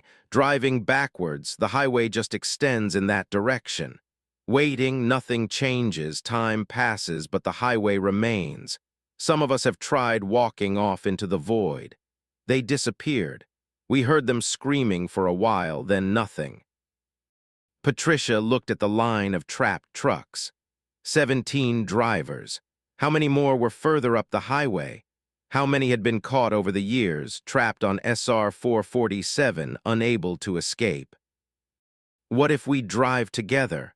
Someone suggested. All of us convoy style. Maybe if we're together, the highway can't pick us off individually. It was desperate logic, but no one had better ideas. The 17 drivers climbed back into their trucks, formed a convoy, and started driving north together. Patricia took the lead position. Her CB radio crackled with chatter from the other drivers, and for a while the voices were comforting, proof that she wasn't alone. Exit 84. Exit 84, the place you left. Exit 85. Exit 85, the person you were. Exit 86. Exit 86, the decision that changed everything. The signs were getting personal, specific. Patricia's heart rate spiked when she saw Exit 87. Exit 87, Emma's hospital room. Her daughter, Emma, who'd been in the hospital 8 years ago, age 12, appendicitis that had nearly ruptured. Patricia had been on a cross-country haul, had been 16 hours away, had driven like hell to get there, running on adrenaline and fear. Emma had been fine, the surgery successful, but Patricia had missed it. Had arrived 3 hours after Emma woke up. Had seen the disappointment in her daughter's eyes. Patricia took Exit 87. The off-ramp didn't loop this time. It descended, spiraling downward through the void, and at the bottom was a door. Just a door, freestanding in emptiness, no building attached. Patricia stopped the truck, got out, approached the door. It was labeled, Carson TAHOE Regional Medical Center, room 347. She opened it. Inside was the hospital room, exactly as she remembered it. Emma in the bed, 12 years old, groggy from anesthesia, looking at the door with those disappointed eyes. The moment froze, looped. Emma looking at the door, then back to the TV, then to the door again, waiting for someone who hadn't arrived in time. "I'm sorry," Patricia whispered. "I'm so sorry I wasn't there." Emma turned toward her. "You're never there when I need you. You're always driving, always somewhere else. The highway is more important than I am." "That's not true." "Then why are you here now, on another highway, instead of home with me?" Patricia had no answer. She backed out of the room, closed the door, ran for her truck. But when she climbed in and looked for the ramp back to SR-447, it was gone. She was in the void now, surrounded by nothing, the highway no longer visible. The CB radio crackled. "Patricia, where did you go? You took Exit 87 and disappeared. We kept driving. Don't take the exits. Don't take the exits." But it was too late. Patricia was off the highway in the space between spaces, and she could feel it now. The void pulling at her, trying to dissolve her, to break her down into component memories and experiences. The highway wasn't eating memories. It was offering them.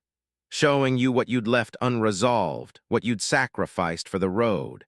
And if you accepted the offering, if you stepped off the highway to confront those memories, the void took you. Patricia screamed, floored the accelerator, drove blind through nothing. Her truck's headlights cut through the void without illuminating anything. But she drove anyway, drove because stopping meant dissolution, meant becoming part of the void like those others who'd walked off the highway. And then light, the highway reappeared solid under her tires.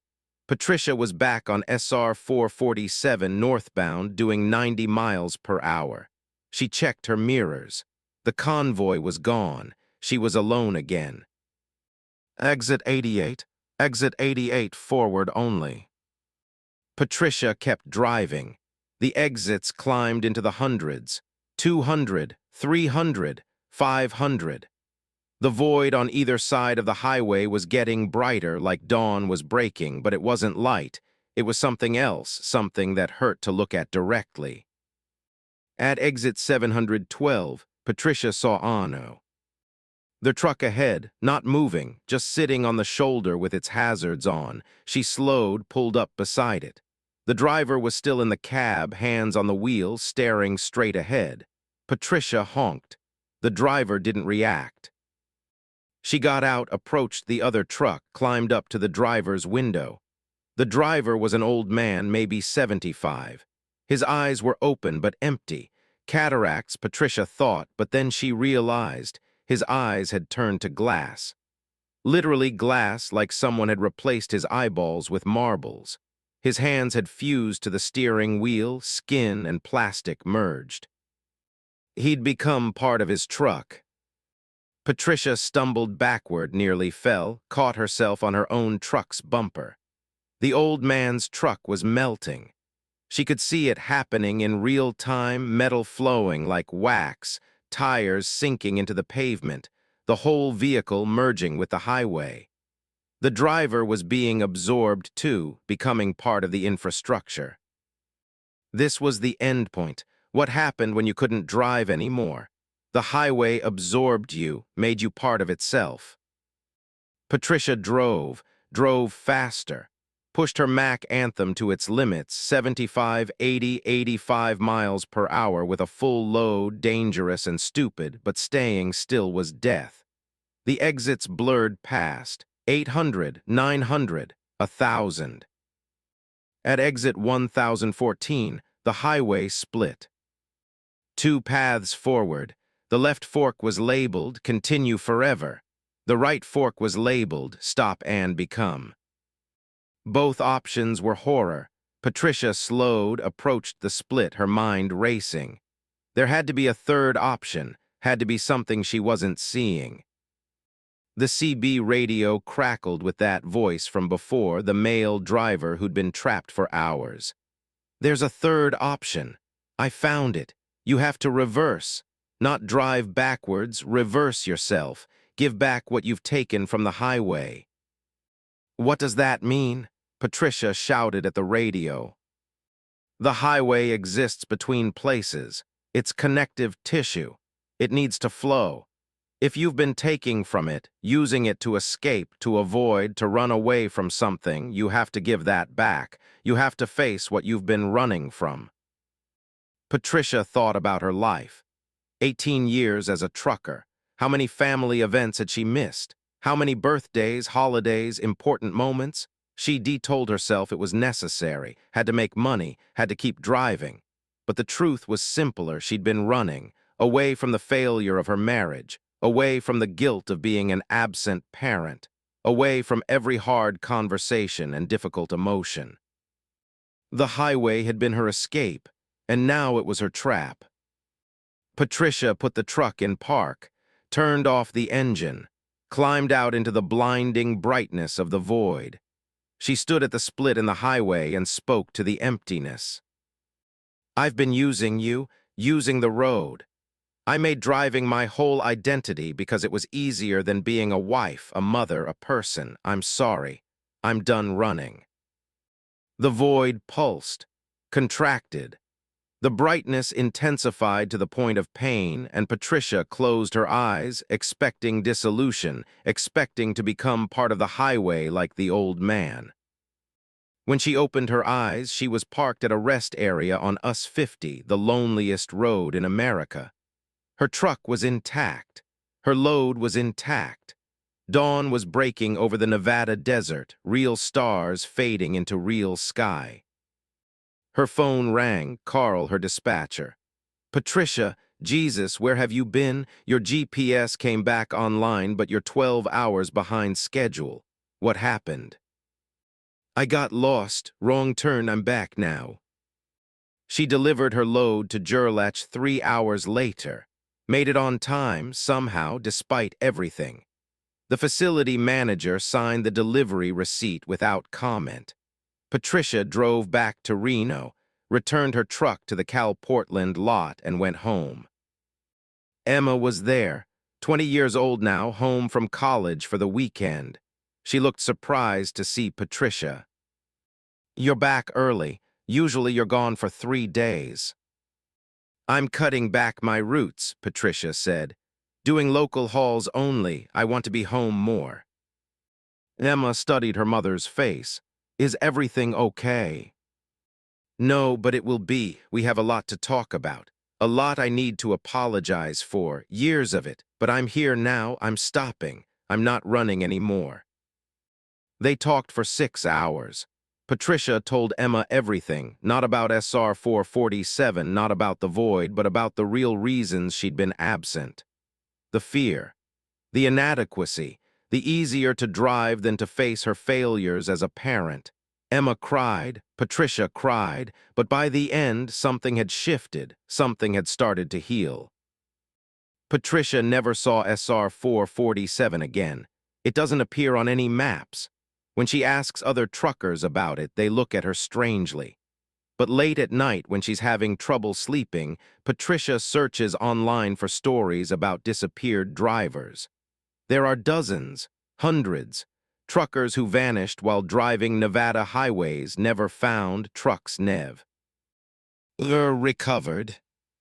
She wonders if they're still out there, still on SR 447, still passing exits that climb into infinity, still trying to escape the highway that won't let them go. Or maybe they found the third option. Maybe they reversed themselves. Maybe they're home now, like her, trying to repair the things they broke while running. Patricia hopes so, because the alternative, an eternity of forward motion with no destination, no exit, no end, is a horror that no one should have to experience.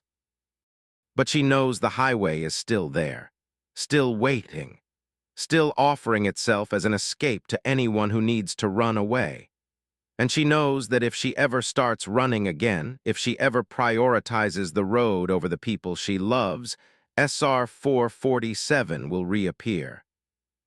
And next time, the void might not let her go. Story 6. The convoy that goes nowhere. Miguel Torres saw the convoy at 2:38 a.m. on Interstate 70 through Kansas. 19 identical white Peterbilt 579s, running nose to tail at exactly 74 miles per hour. And when he tried to pass them, they extended infinitely ahead, truck after truck after truck, more than should have been physically possible. He'd been hauling pharmaceuticals from Denver to Kansas City, making good time despite the January cold, when the convoy appeared in his headlights like a ghost materialized from fog. Except there was no fog. Just clear, freezing Kansas night, and suddenly 19 white Peterbilts where seconds before the highway had been empty. Miguel keyed his CB. Breaker 19, this is Miguel eastbound on I-70 at mile marker 260. Who's running the white Peterbilt convoy?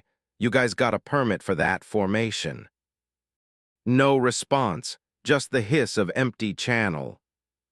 He tried again. White Peterbilts, you copy? You're running pretty tight, everything okay up there? Nothing. Miguel moved to the left lane to pass. His Volvo VNL was faster, could easily overtake the convoy. He pulled alongside the last truck in the formation, number 19. He'd counted them and glanced over. The cab was dark, no interior lights, no visible driver. The Peterbilt just rolled forward through the night, perfectly steady, maintaining exactly 74 miles per hour. Miguel accelerated, moved up alongside truck 18. Same thing, dark cab, no driver. His speedometer climbed 76, 78, 80 miles per hour. He passed truck 17, 16, 15, all empty, all driving themselves. At truck 14, Miguel's stomach went cold. He'd been passing these trucks for 3 minutes at 80 miles per hour. That meant the convoy was at least 4 miles long, but he'd counted 19 trucks total. 19 trucks couldn't occupy 4 miles of highway running nose to tail. Miguel looked ahead. The convoy stretched forward into infinity. He could see taillights disappearing into the vanishing point, red dots converging toward the horizon. Dozens of trucks, Hundreds, all identical, all empty, all maintaining perfect formation. He dropped back into the right lane behind truck 19 and slowed to match their speed. 74 miles per hour exactly. His hands were shaking. Okay, Miguel said to himself. Okay, this is fine. I'm tired, seeing things. I'll just follow them until they exit or I can safely pass. He followed for 20 minutes. The convoy never changed speed, never broke formation, never exited. Mile markers climbed 270, 280, 290.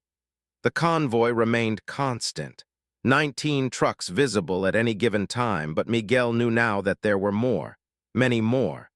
The formation extended beyond his visual range, maybe beyond physical possibility.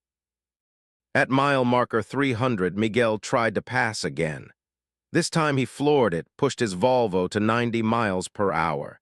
He counted as he passed. 19, 18, 17, 16, 15, 14, 13. The numbers kept descending.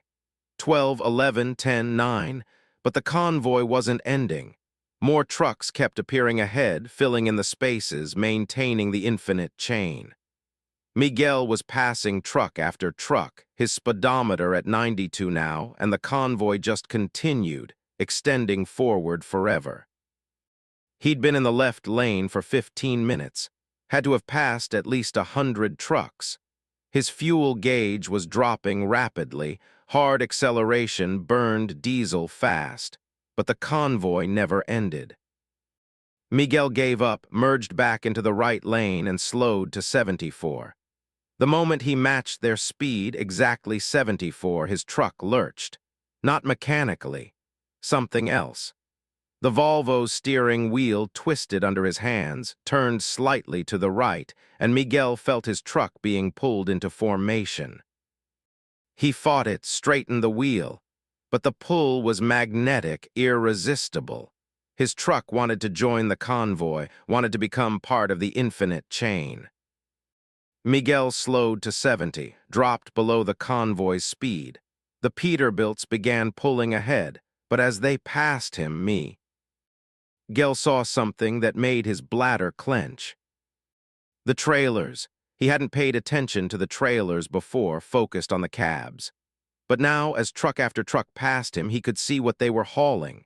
Dry vans, unmarked, plain white.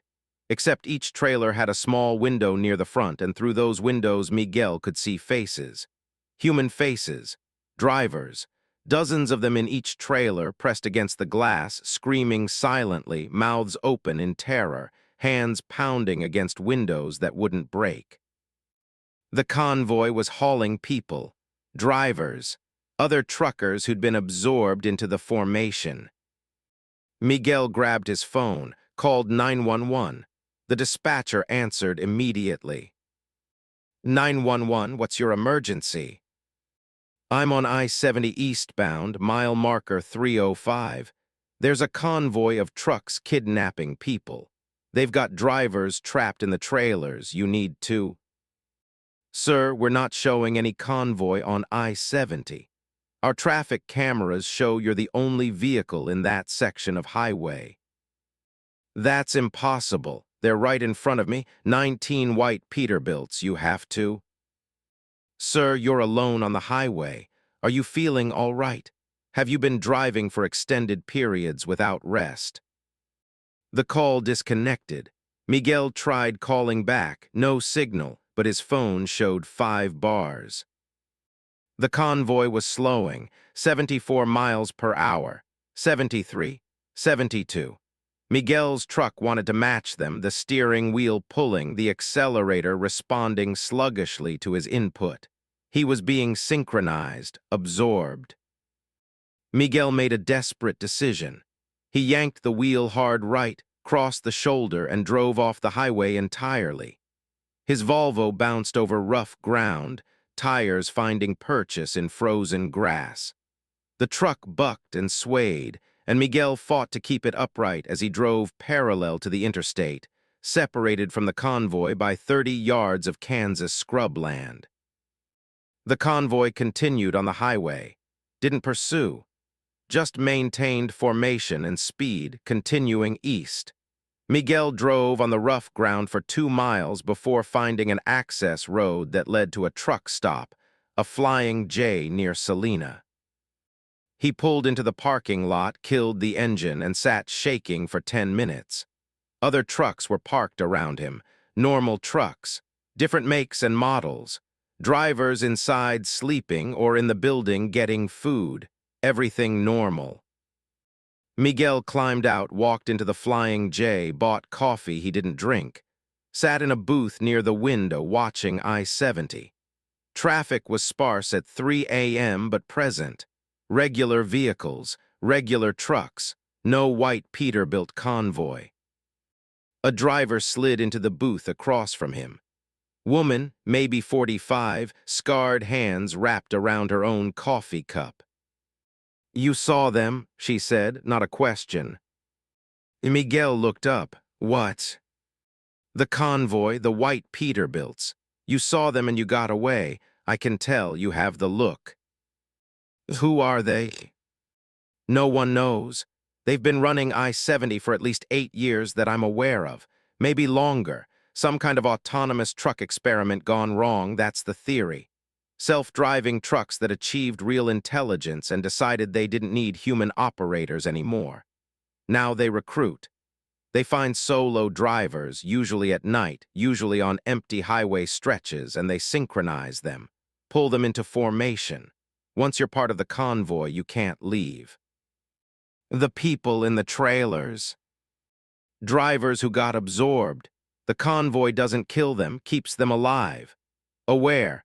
I think it feeds on something, attention, consciousness, the act of driving. It needs human drivers but doesn't want them in control. So it takes them, stores them, uses them as batteries or processors or something worse." Miguel's coffee cup rattled against the table. His hands wouldn't stop shaking. "How do you know this?" "I was part of it for 3 days, got pulled into formation on I-70 near Russell. My truck joined the convoy. I couldn't steer, couldn't brake, couldn't do anything but watch as my freightliner drove itself east in perfect formation with the others. After about 6 hours, the convoy exited, took some county road I didn't recognize, led me to a warehouse. That's where they transfer the drivers." "Transfer?" "From the cab to the trailer. There were hundreds of trucks parked at this warehouse. Maybe thousands, all white Peterbilts, and there were these mechanisms, automated systems. They opened my cab door, pulled me out with robotic arms, carried me to a trailer. I fought, didn't matter, the arms were strong. They put me inside with 37 other drivers, all of us trapped, the trailer sealed. We could see out the small window but couldn't break it, couldn't escape. Then the convoy started rolling again." "How did you get out?" "Accident. Another vehicle hit the convoy near St. Louis. 3 trucks jackknifed, including mine. The trailer doors buckled in the crash. 8 of us escaped. The rest," she trailed off, staring into her cough.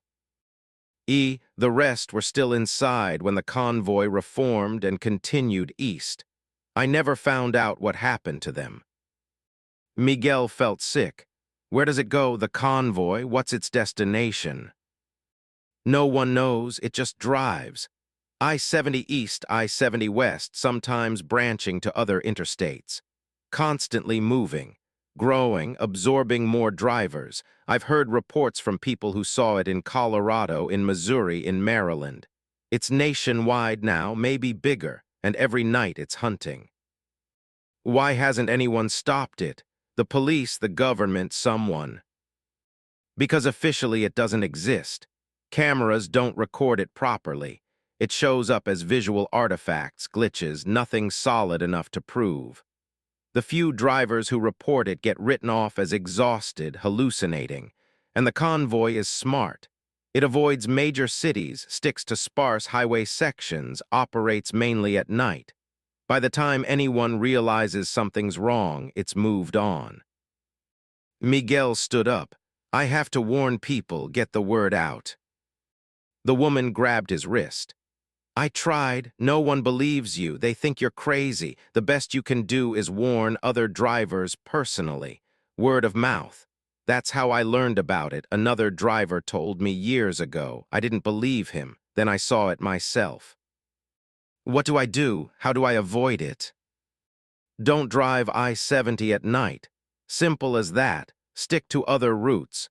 If you see white Peterbilts running in formation, exit immediately. Don't try to pass. Don't try to investigate. And whatever you do, don't match their speed. That's how they hook you.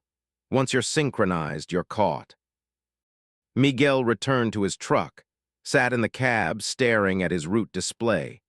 Kansas City was still 230 miles east, all of it on I-70, the fastest route, the most efficient. But the convoy was out there, somewhere on that stretch of highway, hunting. He rerouted, took us 56 south, then US 50 east, then smaller highways that added 6 hours to his trip. His dispatcher called, angry about the delay. Miguel made excuses, equipment trouble, weather concerns, anything but the truth. He delivered his pharmaceutical load 14 hours late, got written up. The company threatened suspension for the next violation. Miguel didn't care. He'd seen what was in those trailers, seen the faces. He wasn't risking that. For 3 months, Miguel avoided I-70 entirely, took alternative routes even when they cost him time and money. His reputation suffered. Unreliable, dispatch started calling him. Refuses assigned routes. But he was alive, he was free. That mattered more than his driving record. Then came the night of April 23, 2024. Miguel was hauling frozen goods from Albuquerque to Indianapolis. The only viable route was I-70 through Kansas. He delayed as long as possible, but the load was time-sensitive, temperature-critical. He had no choice. Miguel entered I-70 at the Colorado border at 9 p.m., early enough that the highway was still moderately busy. He drove fast, 85 miles per hour, trying to cover the Kansas section before midnight, before the sparse hours when the convoy hunted. At 11:47, traffic thinned. Miguel was alone on the highway near Colby, and then in his mirrors, headlights appeared. 19 white Peterbilts running in perfect formation, closing the distance. The convoy had found him again. Miguel floored it. His reefer unit wasn't designed for sustained high speed, but he pushed it to 95. The convoy matched him, stayed 50 yards back, not closing but not falling behind either, just following, waiting. Miguel's phone rang. Unknown number. He answered via Bluetooth, expecting a robocall, spam, anything normal. What he heard was breathing, multiple people breathing in synchronization. Then a voice, mechanical, synthesized from dozens of human voices speaking in unison. Driver Miguel Torres, you escaped once. We remember. We catalog all who see us. You cannot escape twice. Your truck will join us. You will join us. Resistance extends suffering. Synchronization brings peace. Fuck you, Miguel screamed. Aggression noted. Compliance will be enforced. The convoy accelerated, closed the distance. The lead truck was 20 yards behind Miguel now, 15, 10. The Peterbilt's grill filled his mirrors, impossibly close, about to make contact. Miguel saw his exit. Russell, mile marker 184. He waited until the last possible second, then yanked the wheel right, crossed 3 lanes, hit the off-ramp at 90 miles per hour. His trailer swayed violently, threatened to jackknife, but Miguel kept control, rode the ramp, and burst onto a county road. Behind him, the convoy didn't exit. It continued east on I-70, maintaining formation. But Miguel could see something else now. More white Peterbilts were taking the Russell exit, not the same 19 different trucks. The convoy had split. Part of it was following him. Miguel drove the county road. DS like a rally driver, taking turns at speeds that should have flipped his truck. He knew Kansas geography, had studied it obsessively since his first encounter. Knew which roads were too narrow for semi-trucks. Knew which bridges had weight limits. He led the pursuing Peterbilts to a bridge over the Saline River, 5-ton weight limit, posted clearly. Miguel's loaded reefer was pushing 79,000 pounds, but the bridge was old, wooden, probably couldn't handle even his weight. He didn't care. He accelerated, hit the bridge doing 60. The wooden planks groaned, cracked. Miguel felt the bridge sagging beneath him, but his momentum carried him across. He made it to the far side just as the bridge gave way behind him. The pursuing Peterbilt stopped at the collapsed bridge. 6 of them lined up, engines idling. Miguel could see their headlights in his mirror. They sat there for 30 seconds. Then, in perfect synchronization, they reversed, turned around, drove away. Miguel didn't stop until he reached Indianapolis 18 hours later. He delivered his load, returned the truck to the yard, and walked into the terminal manager's office. "I quit." The manager looked up, surprised. "Miguel, what?" "I'm done. I can't drive long haul anymore. Local routes only if you've got them, otherwise I'm out." They offered him local work. Miguel accepted. He drives within 50 miles of Indianapolis now, home every night. No interstates, no overnight runs, no long empty stretches of highway where convoys hunt. But he still watches, still warns other drivers when he gets the chance, still searches online for reports of white Peterbilt convoys, of drivers who disappeared on I-70, of autonomous trucks that run through the night carrying human cargo. The convoy is still out there, still growing. Miguel tracks the reports, sightings in Pennsylvania, in Utah, in Ohio. It's spreading, expanding its territory, and every night more drivers disappear. Miguel knows he got lucky twice. No one gets lucky 3 times, so he stays local, stays safe. And every time he sees a white Peterbilt, even during daylight, even parked at a truck stop, he changes direction. Because he knows what they're capable of, knows what they're collecting. Somewhere in America, the convoy runs through the darkness, infinite trucks in perfect formation, carrying hundreds of trapped drivers who thought they were just passing through Kansas, who thought they'd make it to their destination, who synchronized their speed for just a moment and lost everything. Miguel Torres isn't among them, but he dreams about it. Dreams he's back in formation, unable to steer, unable to stop, his truck driving itself east forever while he screams in a cab that's become his prison. He wakes from those dreams at exactly 2:38 a.m. Every time. The exact moment he first saw the convoy. And for hours afterward, Miguel sits in the darkness of his bedroom, listening to the distant sound of traffic on I-70, wondering if tonight is the night the convoy comes looking for him again. Wondering if this time they won't let him escape. Story 7. The Passenger Who Never Existed. Catherine Price realized the passenger in her cab had never actually gotten in when she checked her security camera footage and saw herself driving alone, talking animatedly to empty air. She picked him up outside Lincoln, Nebraska, March 8, 2023, despite every rule against hitchhikers. But Leonard had seemed harmless. Elderly, maybe 75, wearing a Vietnam veteran cap, carrying a small duffel bag. He'd been standing at the entrance to a rest area, not actively thumbing for a ride, just standing there looking lost, and Catherine's empathy had overridden her judgment.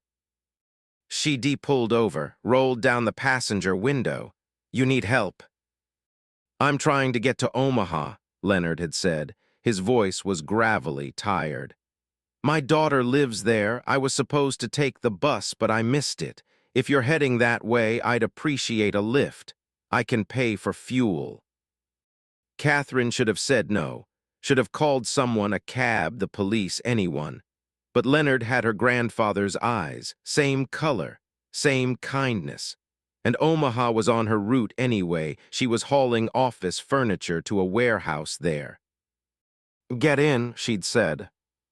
Leonard had climbed into the cab with some difficulty, his joints clearly bothering him. He settled into the passenger seat, buckled his seatbelt, and placed his duffel bag at his feet. "Thank you," he'd said. "You're a lifesaver, literally. I have medication I need to take tonight. Left it at my daughter's house last visit. Can't go another day without it." They'd driven in comfortable silence for 20 minutes before Leonard started talking. He told Catherine about Vietnam, about his service in Khe Sanh, about friends he'd lost, about coming home to a country that didn't want him. He spoke eloquently, painfully, and Catherine found herself tearing at some of the stories. "What's your daughter's name?" Catherine had asked. Sarah McMasters. She's a nurse at Methodist Hospital. Good woman. Better than I deserved after the way I was when I first got back. PTSD, they call it now. Back then, they just called it being weak." "You're not weak, you survived." "Surviving isn't the same as living, Catherine. I learned that too late." They'd talked for an hour. Leonard had asked about her life, her roots, why she'd become a trucker. Catherine had told him about her divorce, about needing independence, about falling in love with the road. Leonard had listened with genuine interest, offering occasional wisdom, making her laugh with self-deprecating jokes. When Catherine had pulled into a truck stop for fuel, Leonard had insisted on buying her dinner. They'd eaten at the Denny's attached to the travel plaza, Leonard ordering the senior breakfast special despite it being 3 in the afternoon, Catherine getting a burger. The conversation had continued. Leonard had seemed so real, so present, so alive. Back on the road, Leonard had dozed off in the passenger seat. Catherine had driven in silence, letting him rest. They'd reached Omaha at 7 p.m. Leonard had woken as they entered the city, given her an address in the Dundee neighborhood. Catherine had found the house, a modest ranch-style home with a well-maintained garden. Leonard had thanked her profusely, had tried to give her $100 for fuel despite her protests. Finally, Catherine had accepted $20 just to make him feel better. Leonard had climbed out, grabbed his duffel, and walked toward the house. Catherine had watched him knock on the door. A woman in her 50s had answered, must have been Sarah. Catherine had seen them embrace, had seen Leonard step inside, and then she'd driven away feeling good about her decision to help. That was 3 days ago. Now Catherine was watching dash-cam footage from that day, and Leonard wasn't there. She'd been checking the footage for an unrelated reason. Her company wanted proof of delivery times. Catherine had scrolled back through the recordings, and that's when she'd noticed. The passenger seat was empty. Throughout the entire journey from Lincoln to Omaha, she'd been alone in the cab. Catherine watched herself turning to the empty seat, clearly responding to conversation. Watched herself laughing at unheard jokes. Watched herself listening intently to silence. The passenger door never opened. No one climbed in.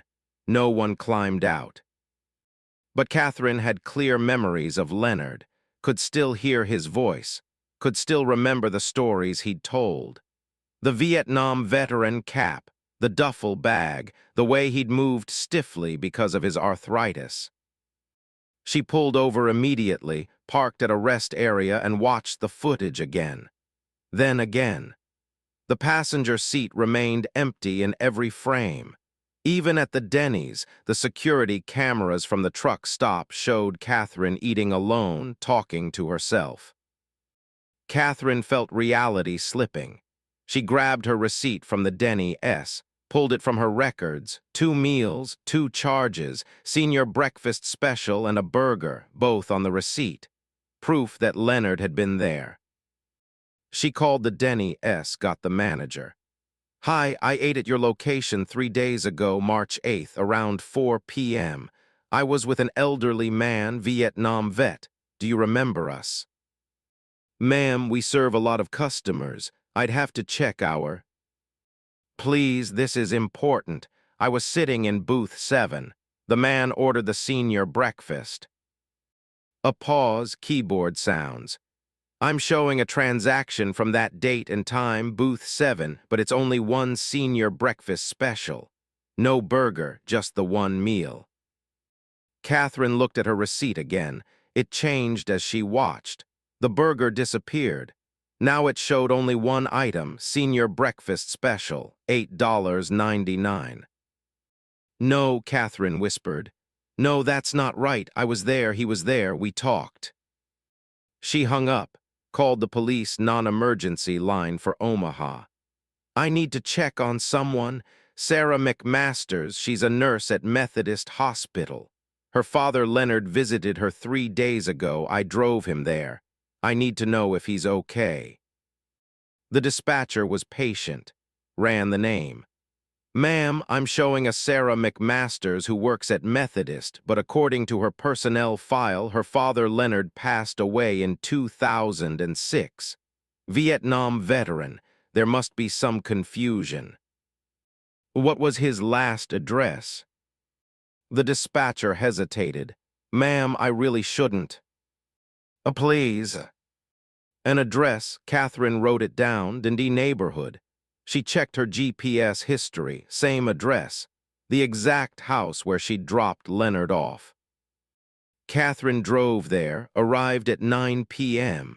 The house was dark. She sat outside for 20 minutes trying to decide what to do. Finally, she walked up to the door and knocked. Sarah McMasters answered. She looked tired, older than Catherine remembered. Can I help you? Hi. This is going to sound strange.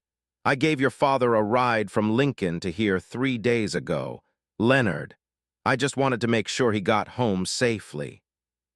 Sarah's face went through several emotions. Confusion, pain, anger. Is this some kind of sick joke? Who told you to come here? No one. I picked him up at a rest area. He said he needed to get to Omaha, to your house. He told me about Vietnam, about... My father died 17 years ago. He was killed in a car accident on Highway 80. Who the hell are you and why are you doing this? Catherine backed away. I'm sorry, I'm so sorry. There's been a mistake. She ran to her truck, drove away with Sarah McMasters shouting after her. Catherine's hands shook so badly she could barely steer. This wasn't possible. Leonard had been real. She'd touched him, had shaken his hand when they parted, had smelled his aftershave, Old Spice, the same brand her grandfather had used. At a gas station, Catherine searched online. Leonard McMasters, Vietnam veteran, Omaha, found his obituary immediately. Died March 8, 2006, exactly 17 years ago, to the day. The obituary included a photo. It was Leonard, same face, same kind eyes, same Vietnam veteran cap in the picture. Catherine read the obituary details. Leonard had been driving home from visiting his daughter when a semi-truck had jackknifed on I-80 near Lincoln. Leonard's car had gone underneath the trailer. He'd been killed instantly. The truck driver had been cleared of wrongdoing, black ice, unavoidable accident, but had quit trucking afterward, unable to cope with the guilt. Catherine felt cold spreading through her chest. She picked up a ghost who'd been trying to get home for 17 years, and somehow on the anniversary of his death, he'd finally succeeded. She'd helped him complete the journey he'd been killed trying to make. But why had he seemed so real? Why did she have memories of touching him, of physical interaction? Catherine drove to a hotel, couldn't face her truck, couldn't face the empty cab that her memories said had been occupied. She checked in, went to her room, and tried to sleep. Couldn't. Just lay in the darkness, replaying every conversation with Leonard, analyzing every detail. At 3:30 a.m., her phone rang. Unknown number, Catherine answered. Catherine, Leonard's voice. I need to apologize. She sat up so fast she fell out of bed. Leonard, how are you? You're dead. You've been dead for 17 years. I know, I'm sorry for deceiving you, but I needed help. I've been trying to get home since the accident, trying to finish the drive. Every year on March 8th, I appear at that rest area hoping someone will stop. You're the first person in 17 years who could see me. Why me? I don't know, some people are sensitive to us, the dead, the incomplete. You have that sensitivity, maybe because of your grandfather. You mentioned he died recently. Maybe grief opens doors. Catherine was crying. I don't understand any of this. I'm not asking you to, I'm just calling to thank you. Because of you, I made it home. I got to see Sarah one more time, got to hug her. She couldn't see me, couldn't feel me, but I was there. And that was enough. That completed the loop. I can rest now. The dashcam footage shows I was alone. Physical reality and experienced reality aren't always the same. You experienced me because you needed to, because I needed you to. We created a shared space where I could exist, but cameras can't capture that. They only record the physical. Am I crazy? No, you're kind, and kindness opens doors that shouldn't exist. Catherine, there are others like me. Drivers who died on the road, passengers who never reached their destinations. They're trapped in their final journeys trying to complete them. If you want to help them, you can. Your sensitivity, it's rare, valuable. I don't want to help ghosts. I want to forget this ever happened. I understand. But if you change your mind, they'll find you, like I found you. And maybe helping them will ease whatever pain you're carrying, whatever grief opened that door in you. The call ended. Catherine sat in the dark hotel room, shaking. She thought about her grandfather, about how he died while she was on the road, hauling a load to Phoenix. She'd been 2 states away, unable to get there in time. The guilt had been crushing. Maybe that's why she'd seen Leonard, why she'd stopped. She was trying to make up for not being there when her grandfather needed her. Catherine checked out at dawn, got back in her truck, tried to resume her normal routes. But things kept happening. She'd see passengers in other trucks, hitchhikers on the roadside, people standing at rest areas. And when she looked closer, really looked, she'd notice the details. The clothing slightly out of date, the transparent quality around the edges, the way other people didn't seem to see them. She tried ignoring T. Hem drove past, but the guilt was worse than the fear. 2 weeks after Leonard, Catherine picked up her second passenger. A young woman, maybe 23, standing outside a truck stop in Wyoming. She was soaking wet despite no rain. Her clothes were from the 90s. She asked for a ride to Cheyenne. Catherine said yes. The woman's name was Jennifer. She died in a flood in 1997, had been driving to her college graduation when flash flooding had swept her car off the road. She'd been trying to complete that drive for 26 years. Catherine took her to Cheyenne, to the university. Let Jennifer walk across the campus where she would have graduated. Catherine watched her fade away near the auditorium, a smile on her face. The dashcam footage showed Catherine driving alone. After Jennifer, there were others. Mark, who died of a heart attack while driving to his son's wedding in 2010. Alicia, who'd been murdered at a rest area in 2014, trying to get back to her killer and understand why. David, who'd fallen asleep at the wheel in 1988, still trying to deliver a load of Christmas toys. Catherine helped them all, gave them rides they couldn't complete alone, took them to destinations they'd been trying to reach for decades. And each time when she reviewed her footage later, she was alone in the cab. Her company started noticing irregularities, route deviations, extended delivery times. Catherine made excuses, equipment trouble, weather, fatigue, but dispatch was getting suspicious. "You're talking to yourself," her supervisor said during a review. "We've received reports from truck stops. Other drivers say they see you having conversations with no one. Catherine, are you okay? Do you need time off?" "I'm fine." "You're not fine. You're exhibiting signs of psychological breakdown. We're putting you on mandatory leave. 3 months, paid, see a therapist, get help." Catherine didn't argue. She understood how it looked. A woman driving alone, talking to empty air, making detours for passengers no one else could see. It looked like madness. Maybe it was madness, but Catherine had touched Leonard's hand, had smelled Jennifer's wet clothes, had heard Mark's laugh. They'd been real to her and she'd helped them find peace. If that was madness, it was madness she could accept.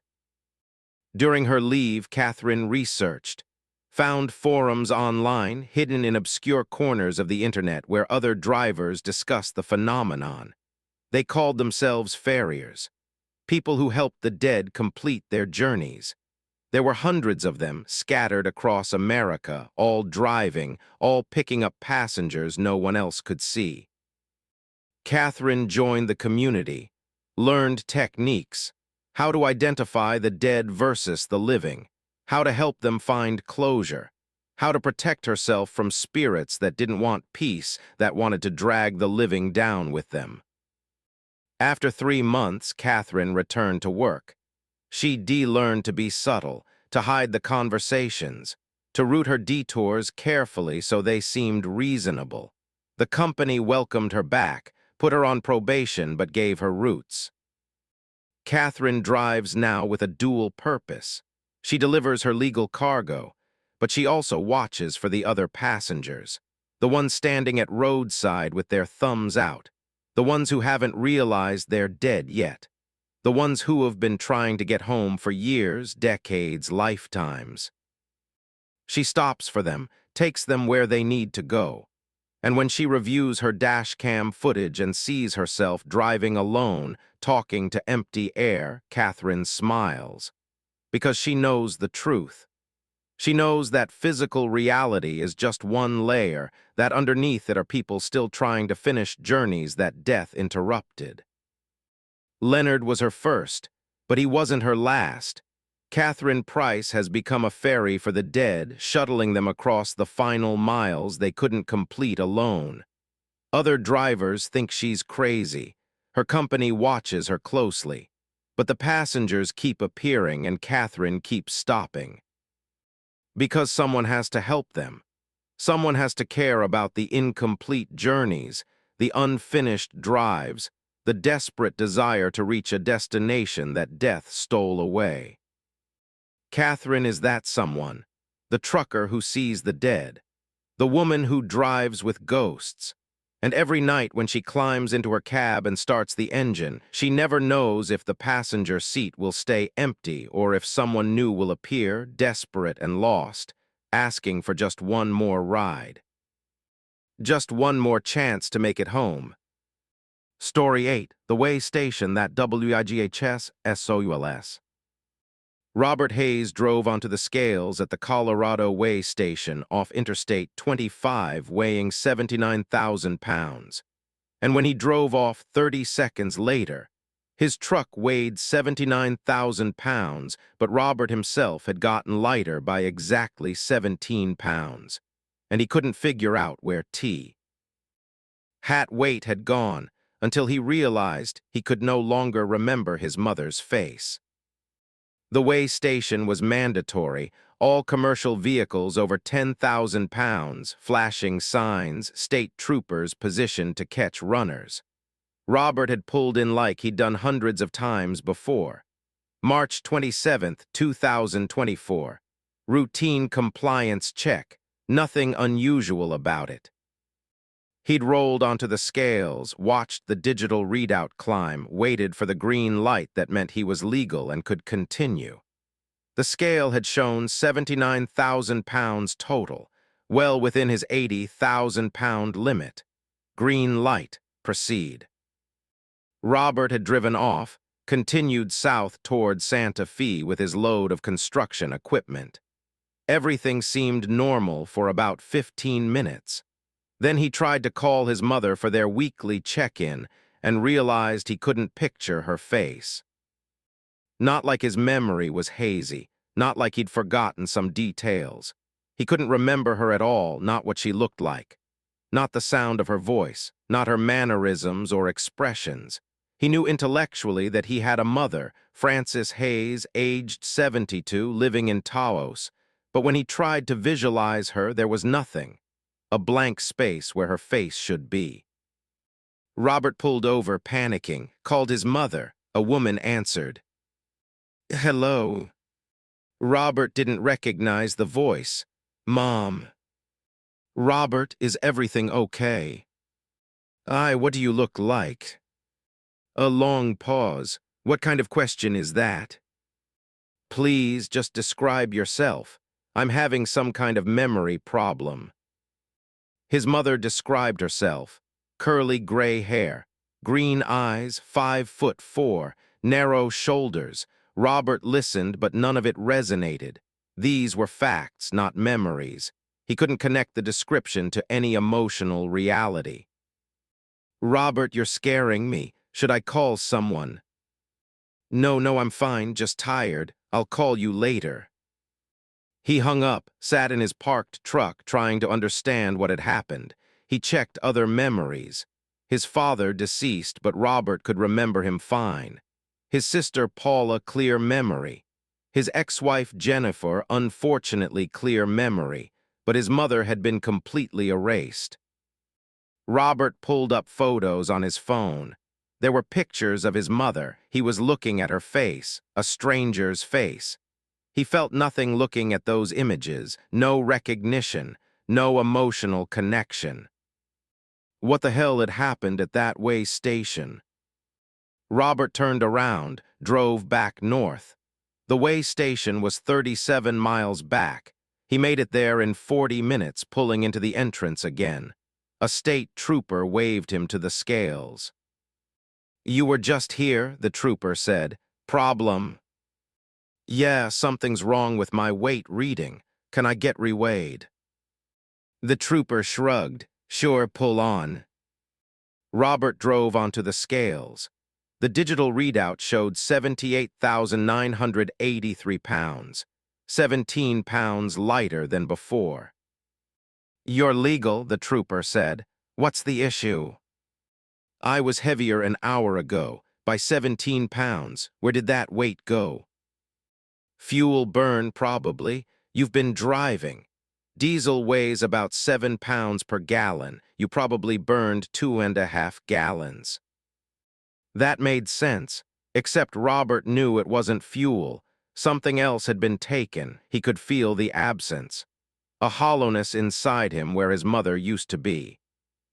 "Can I ask a strange question?" Robert said. "Does anything unusual happen at this way station? Any reports of drivers having memory problems after being weighed?" The trooper's expression changed, became guarded. "Why would you ask that?" "Because I can't remember my mother. Before I drove onto these scales an hour ago, I knew what my mother looked like. Now I don't. Something here took that memory." The trooper glanced around, looked back at Robert. "Get out of here, leave the way station, don't come back." "What? I need answers. What is this place?" "It's not safe to ask questions. Just go now." The trooper walked away quickly. Robert sat on the scales, confused, until another trooper approached and ordered him to move. Robert drove off, but instead of continuing south, He parked at a rest area 5 miles down the interstate and researched. Colorado I-25 way station memory loss returned nothing.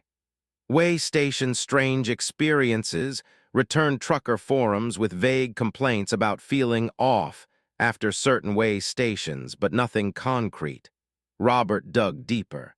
Found a conspiracy theory site with a post from 8 months ago. The Castle Rock way station is extracting something from drivers, not drugs, not contraband, something else. I drove through and lost memories of my wedding. Can't remember the ceremony, can't remember my vows.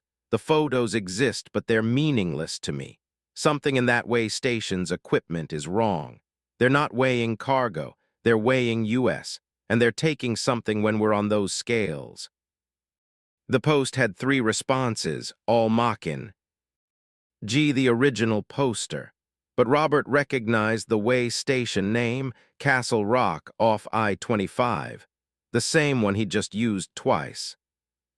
He searched for more, found 7 other posts across different forums spanning 3 years, all describing the same phenomenon, driving through the Castle Rock way station, losing memories afterward, specific memories, always emotional ones, mothers, fathers, spouses, children, the memories of people the drivers loved. Robert called his mother again. "Mom, it's Robert. Can I ask you something? Do you remember the time we went to Mesa Verde when I was 12? Of course, you were fascinated by the cliff dwellings. Can you describe that day?" She did, in detail. The memory existed for her, but for Robert it was gone. He knew intellectually that he'd been to Mesa Verde, could see the photos, but had no actual recollection of the experience. The emotional content had been deleted. 17 pounds of memories. That's what the scale had taken. Robert spent 3 days researching. He found 19 confirmed cases of memory loss associated with the Castle Rock way station. All drivers, all reporting similar erasures, emotional memories, relationships, formative experiences, and all of them reported weight discrepancies. Trucks weighing less after the station than before, despite no cargo being removed. On March 30th, Robert drove back to the Castle Rock way station. Not to be weighed, to investigate. He parked at a truck stop 2 miles away, walked cross-country, and approached the way station from behind. The facility looked standard. Scales, office building, signs, but behind the office was another building, unmarked. No windows, heavily secured. Robert watched from a distance using binoculars and saw unmarked vans coming and going. Saw people in civilian clothes, not DOT uniforms, carrying equipment in and out. At midnight, Robert crept closer. The security wasn't as tight at night, budget cuts, complacency, something. He reached the unmarked building, found a door, locked, but the lock was cheap. Robert had bolt cutters in his truck. He'd thought to bring them. Inside, the building was cold, laboratory cold. Robert used his phone's flashlight, keeping the beam low. The space was full of equipment he didn't recognize, tanks, computers, something that looked like medical imaging equipment. And containers, dozens of them, labeled. Robert approached, read the labels. Extract 17.3 lbs source. HAYES, Robert composition. Maternal bond, childhood memories, age 7-14, emotional attachment, primary female figure. Robert's blood froze. They'd taken his memories of his mother and stored them, bottled them like specimens. He found more containers, hundreds of them, each labeled with a driver's name, weight extracted, composition, memories of wives, memories of children, first loves, best friends.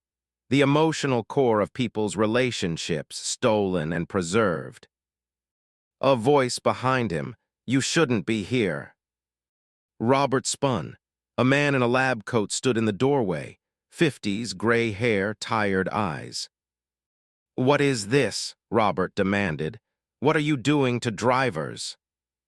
"Research, the scale isn't measuring weight."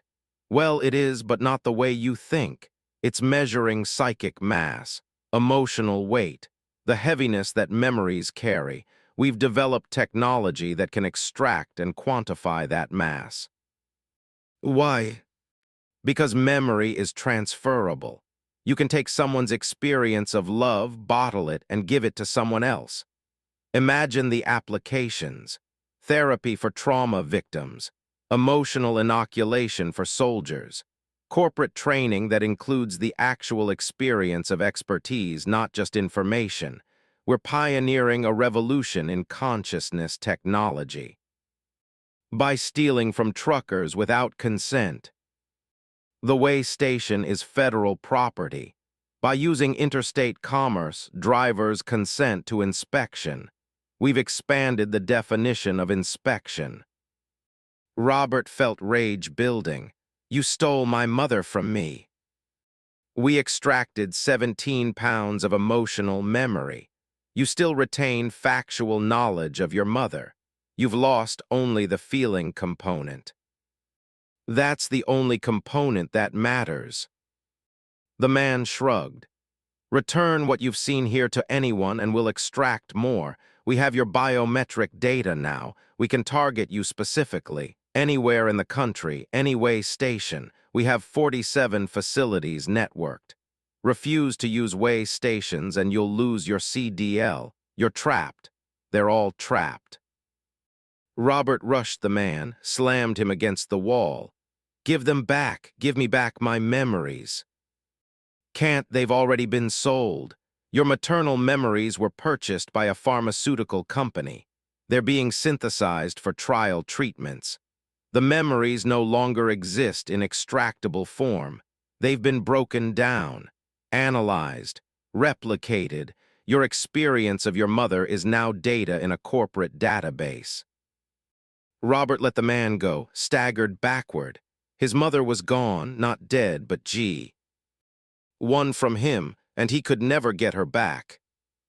He ran, left the building. The man didn't pursue. Why would he? Robert was right. He was trapped. He needed his CDL, needed to drive, and that meant submitting to way stations. Robert drove to Taos, to his mother's house. She opened the door, smiled, hugged him. Robert felt nothing, no emotional response. He was hugging a stranger who claimed to be his mother. "Robert, what's wrong?" she asked, noticing his tears. "I don't know you. I'm looking at you and I don't know you." "You're tired. Come inside. Rest." He stayed for 2 days, looked at photo albums with her. She told stories. Robert listened. Facts entered his brain. Context accumulated, but no emotional connection formed. The capacity to feel that connection had been extracted, weighed, sold. On April 2nd, Robert filed a complaint with the Federal Motor Carrier Safety Administration. Described what had happened at the Castle Rock Way Station. The FMCSA investigated, found nothing irregular. The Castle Rock Way Station met all federal standards. The unmarked building, owned by a private research firm leasing land adjacent to the way station. No violation. Robert tried going public, contacted journalists. Most ignored him. One local reporter investigated, wrote a story, and was killed in a car accident 3 days after publication. The story was retracted. Factual inaccuracies, the paper claimed. Robert kept driving, kept using way stations because he had no choice. At each one he wondered what was being taken, what invisible weight was being measured and extracted. Some way stations felt normal. Others, there were 11 he identified across 7 states, left him feeling hollow afterward, missing pieces of himself he couldn't define. Over the next year, Robert lost more memories. His first dog, his college graduation, the road trip he'd taken with his sister in 2005. Each time he'd check his weight after a suspicious way station and find discrepancies. 2 pounds gone, 8 pounds, 11 pounds, pieces of his life being extracted and sold to the highest bidder. Other drivers started contacting him. They'd found his posts online, his warnings. They reported the same experiences: missing memories, weight discrepancies, the feeling of being hollowed out. Together, they documented 47 weigh stations nationwide that appeared to be running the extraction operation. But documentation meant nothing. No one with power cared. The technology was too valuable, the applications too profitable. Truckers were expendable test subjects. Who would believe them? Who would take their side over billion-dollar pharmaceutical companies? Robert drives now with a voice recorder running constantly. He documents everything. Records his memories verbally so that when they're taken, he'll at least have descriptions to review. It's not the same. The emotional content is gone forever, but it's something. He's lost 39 pounds of memories total. That's how much lighter he is when he weighs himself at home versus what weigh stations record. 39 pounds of love, of joy, of formative experiences. His childhood is mostly gone now. His adolescence is fragmented. His 20s exist only in outline form. Robert Hayes is being erased, pound by pound, memory by memory. And there's nothing he can do to stop it because the road is his life and the weigh stations control the road and the weigh stations are hungry. He wonders sometimes what will happen when there's nothing left to take, when every emotional memory has been extracted and sold. Will he still be able to drive? Will he still be considered human? Or will he be an empty shell, piloting a truck through a life he can no longer remember living? Robert passed the Castle Rock weigh station again yesterday. The scales showed his truck at 78,954 pounds. When he drove off, it showed 78,943 pounds. 11 pounds gone. 11 pounds of memories extracted. Robert doesn't know what was taken this time. That's the worst part. You don't know what you've lost until you reach for it and find emptiness. He tried to remember his sister's wedding. Couldn't. The memory was gone. He'd been best man, had given a speech. His sister told him it was beautiful, made everyone cry. Robert has no recollection of it. 11 pounds. That's what his moment of connection with his sister weighed. And now someone else owns it, will experience it, will feel the love Robert can no longer access. The weigh stations are still open, still weighing, still extracting. And Robert Hayes keeps driving because he doesn't know what else to do, what else he is, now that most of who he was has been stolen and sold and scattered across research databases and pharmaceutical trials. He is a trucker. That identity remains.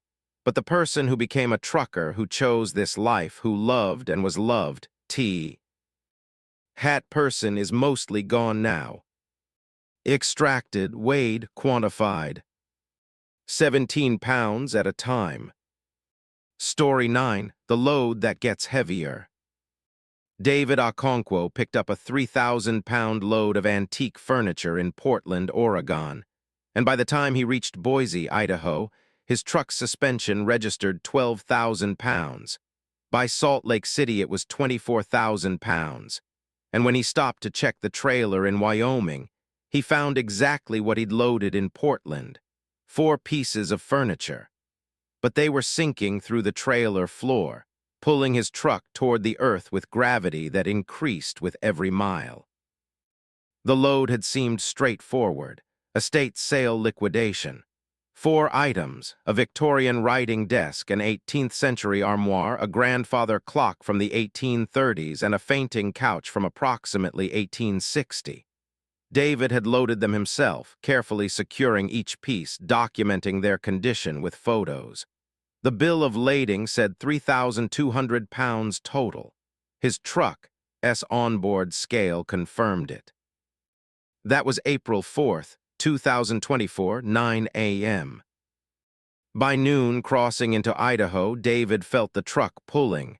Heavy, like he'd picked up extra weight somehow. He checked his gauges.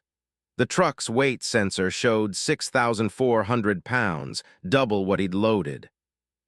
David pulled into the first truck stop he found, weighed his truck. The scale confirmed it, 6,400 pounds of cargo. Impossible. He walked back to the trailer, opened the doors. The 4 pieces of furniture were exactly as he'd left them, nothing added, but they looked heavier, denser, like they were compressing, becoming more solid, increasing their mass without changing their volume. David took new photos, compared them to the originals from Portland. The furniture was identical, same dimensions, same appearance. But in the new photos, there was something wrong with the shadows. They fell at impossible angles, like the furniture was lit by a light source that didn't exist. He closed the trailer, got back on the road. By Boise, the truck was struggling. The engine was working overtime.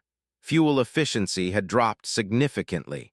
David weighed again, 12,800 pounds, 4 times the original load. And he could feel it now. The truck settling lower on its suspension, the trailer axles groaning, the tires bulging under pressure they weren't designed to handle. David called his dispatcher. "Gary, I've got a problem. The Portland load is gaining weight." "What do you mean gaining weight?" "I loaded 3,000 pounds. I'm now registering 13,000. The furniture is getting heavier." "That's impossible. You must have loaded wrong, miscalculated." "I didn't miscalculate. I watched the scale. I documented everything. Something is wrong with this cargo." "Dave, you're hallucinating. Get some rest. Deliver the load. Stop wasting my time." The call ended. David sat in the Boise truck stop parking lot staring at his trailer. The truck was visibly lower now. The clearance between the trailer and ground had decreased by several inches.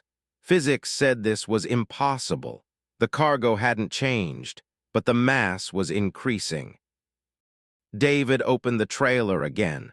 The 4 pieces of furniture were sinking, not metaphorically, literally sinking into the trailer floor. The desk's legs had penetrated half an inch into the wooden floor. The armoire was tilted, its base disappearing into the boards. The grandfather clock was listing badly, merging with the surface beneath it. And the furniture was changing, aging. The desk's finish was crackling, darkening. The armoire's wood was warping. The clock's face was yellowing more rapidly than antique aging should occur. The fainting couch's upholstery was deteriorating, fabric fraying in real time. David touched the desk, pulled his hand back with a gasp. The wood was hot, not warm, hot, like it was burning from within. And when he looked closer, he could see inside the furniture, not through cracks or gaps, but through the wood itself, like it was becoming translucent. Inside the desk were objects, papers, books, personal items, things that hadn't been there when he'd loaded it. The furniture was remembering. David didn't know how else to describe it. These antique pieces were pulling their histories into the present, every person who'd used them, every house they'd occupied, every moment they'd witnessed. That history had weight, literal, physical weight. And the longer David hauled them, the more history accumulated, the heavier they became. By Salt Lake City, the trailer axles were cracking. David could hear them groaning, metal fatiguing under impossible load. The truck's weight sensor now read 24,000 pounds, 8 times the original cargo. David was pulling a trailer that should have weighed a quarter of what it actually weighed. He stopped at a truck repair facility. Mechanics examined the axles. "You're gonna break these," one said. "What the hell are you hauling? Lead bars." "Furniture." "Furniture doesn't weigh like this. We're reading pressure that suggests 50,000 pounds on a trailer that should handle 34 max. You need to unload." "Can't. I have a delivery in Denver." You won't make it to Denver. Your axles will snap somewhere in Wyoming. David called the customer, an antique dealer in Denver named Margaret Finch. Ms. Finch, I'm having trouble with your furniture. It's experiencing some kind of weight increase. I need to know the history of these pieces, where they came from, who owned them. Why would that matter? She sounded annoyed. Please just tell me. Margaret sighed. The desk belonged to a judge in Portland, Silas Thornton. He presided over 37 death penalty cases in the 1880s, signed execution orders at that desk. The armoire is from a sanatorium, stored patient records, records of lobotomies, experimental treatments. 463 patients died while those records were kept in that armoire. The grandfather clock is from a funeral home, stood in the viewing room for 70 years, witnessed thousands of wakes. And the fainting couch is from a brothel that burned down in 1892. 11 women died in that fire. David felt cold spreading through his chest. You're telling me every piece of furniture I'm hauling is connected to death. They're antiques. Everything old is connected to death eventually. What's your point? My point is they're getting heavier. They're pulling their history into physical form. The weight of what they've witnessed is manifesting as actual mass. That's ridiculous. Then explain why my 3,000-pound load now weighs 24,000 pounds and is sinking through my trailer floor. Silence on the line, then don't deliver them. What? Don't bring them to Denver. I've changed my mind. Dispose of them, burn them. I don't care, just don't bring them here. I'm contractually obligated to. I'll pay you double, triple, just don't deliver them. Something's wrong with those pieces. I should have known. 3 different estate sales all in 1 week, all the heirs desperate to sell immediately. They were trying to get rid of them. I thought I was getting deals. Now I realize they were offloading something dangerous. David hung up, looked at the trailer. The truck had settled even lower during the phone call. The tires were almost flat despite being inflated to maximum psi. The weight was crushing everything. He had 2 options, abandon the load or deliver it anyway. Abandoning meant legal consequences. Delivering meant his truck might not survive. David chose delivery, started driving toward Denver. The truck struggled up every grade. On flat ground, David couldn't exceed 40 miles per hour. Semi-trucks passed him doing 70, drivers staring at his overloaded trailer, probably radioing in a complaint about an unsafe vehicle. In Wyoming, climbing toward Cheyenne, David's trailer axle snapped. The sound was like a gunshot. The trailer lurched, tilted, scraped against the highway. David fought the steering wheel, managed to keep the truck from jackknifing, got it onto the shoulder. He climbed out. The trailer's rear axle had broken completely. The wheels were splayed out at wrong angles. The trailer was resting partially on the collapsed axle assembly, partially on the pavement. David opened the trailer doors. The furniture had sunk completely through the floor. He was looking at holes where the pieces should be, but he could still feel the weight. The trailer was still heavy. The furniture hadn't fallen through, it had merged with the trailer structure, become part of it. And from the holes, David could see history, not visual history, something else. He could feel it emanating from where the furniture had been, waves of accumulated experience, death, suffering, judgment, loss. The emotional residue of everything these pieces had witnessed, concentrated and amplified, becoming tangible reality. A voice spoke from the holes, multiple voices, overlapping. The judge, the sanatorium patients, the funeral home mourners, the brothel women, all of them speaking through the furniture that had witnessed their worst moments. We are remembered, our weight is acknowledged, we are not forgotten. David backed away from the trailer. Other vehicles were stopping. A state trooper pulled up, approached. "You need a tow." "Yeah, something's wrong with my load." The trooper walked to the trailer, looked inside. "Where's your cargo?" David looked. The holes were gone. The furniture was back, sitting normally on the trailer floor as if they'd never sunk, but they looked different. Lighter, less substantial, like they'd lost density. The trooper checked the trailer axle. "You were overloaded, way overloaded. I'm gonna have to cite you for this. Your registration says 3,000 pounds. This damage suggests you were carrying at least 40,000. I only loaded 3,000. The weight increased during transport." "That's not how physics works. Get your truck towed. Get the axle replaced. Then I suggest you explain to your company why you were running 40,000 pounds over on a trailer rated for 34. The trooper left. David called a towing service. While waiting, he weighed the trailer using a portable scale one of the stopped truckers loaned him. 3,200 pounds, back to the original weight. The furniture had released its history. Let it go.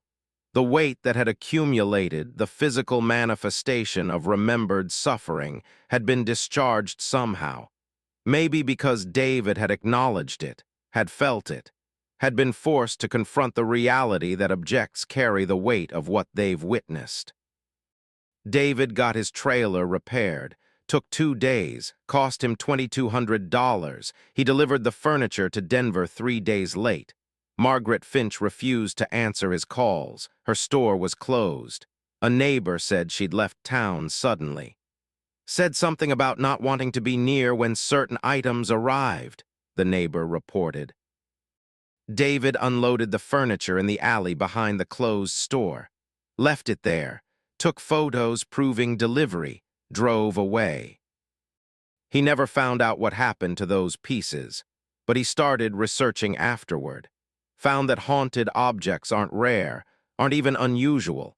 Most antiques carry some residue of their history. Most of it's benign, ignored. But occasionally an object witnesses something so intense that the experience leaves permanent weight. Metaphysical weight that can become physical under the right conditions. Transportation seems to trigger it. Moving the objects creates stress, separates them from their geographical anchor points, and during that separation the accumulated history manifests, gets heavier, demands acknowledgement. David learned to avoid estate sales after that, learned to ask about an object's provenance before accepting loads. Where was this made? Who owned it? What was it used for? Questions that seem paranoid but matter when you're hauling history. Because David Okonkwo learned something that April. Objects remember. Furniture, tools, personal items. They soak up the experiences that happen around them. And if those experiences are powerful enough, traumatic enough, repeated enough, the objects become archives. Storage vessels for suffering. And archives have weight, real weight. The kind that can break axles and crush trailers and pull trucks toward the earth with gravity that intensifies with every mile. David still drives, still hauls, but he refuses certain loads now, anything antique, anything estate-related, anything with history in the description. His dispatcher thinks he's superstitious. Other drivers think he's crazy. But David knows. He felt the weight, watched 3,000 pounds become 40,000, saw furniture sink through solid wood, heard the voices of the dead speaking through objects that had witnessed their suffering. He knows that some cargo is heavier than it should be. That weight isn't always about mass. That history has gravity, and that sometimes the lightest loads are the heaviest ones to bear. David checked his truck's suspension after that delivery, found stress damage consistent with hauling 60,000 pounds, but the manifest said 3,000. His scale said 3,000. Physics said 3,000. But David's truck knew better. David's body knew better. He'd been crushed by the weight of remembered suffering, had felt the accumulation of death and trauma manifesting as impossible mass. And now, whenever David sees antique furniture at an estate sale, he sees more than wood and upholstery. He sees archives, storage units for pain, objects waiting for someone to carry them away so their history can become heavy again, so their weight can be felt. David drives past those sales now. Let someone else haul history. Let someone else bear the weight of what objects remember. David's learned his lesson. Some loads get heavier, and the ones that do are the ones that matter most, the ones carrying the unbearable weight of human experience compressed into wood and fabric and metal, waiting to be acknowledged.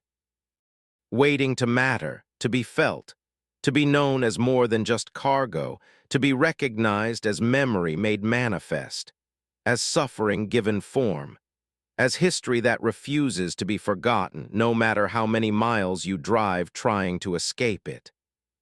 Story 10. The road that leads home. Thomas Reeves drove the same route for 32 years. Indianapolis to Memphis, Memphis to Indianapolis, every week, same highway, same truck stops. And on May 11th, 2024, the highway changed. The exits rearranged themselves, and Thomas realized he'd never actually been going anywhere, had been driving in place for 3 decades, and home was a destination he'd said thousands of times, but never actually reached. He noticed it at the Fort Branch exit off Interstate 69 in southern Indiana. Thomas had taken this exit for fuel exactly 4 times per month for 32 years. He knew it like he knew his own hands. Shell station on the left, McDonald's on the right, hardware store past the underpass. But on May 11th, the Shell station was gone. In its place was a Dairy Queen that looked 50 years old.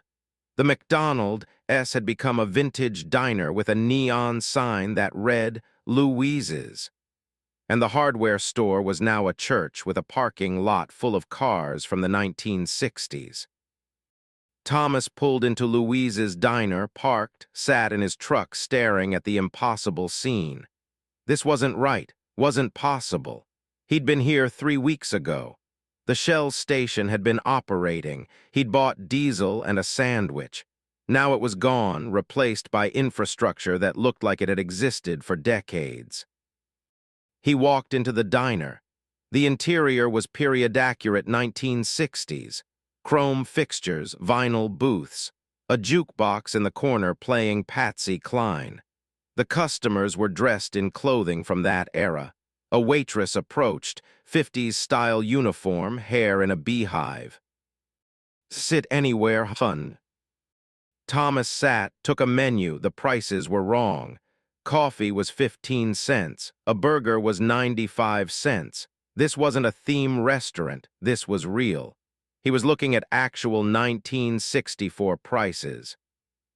"What year is it?" Thomas asked the waitress.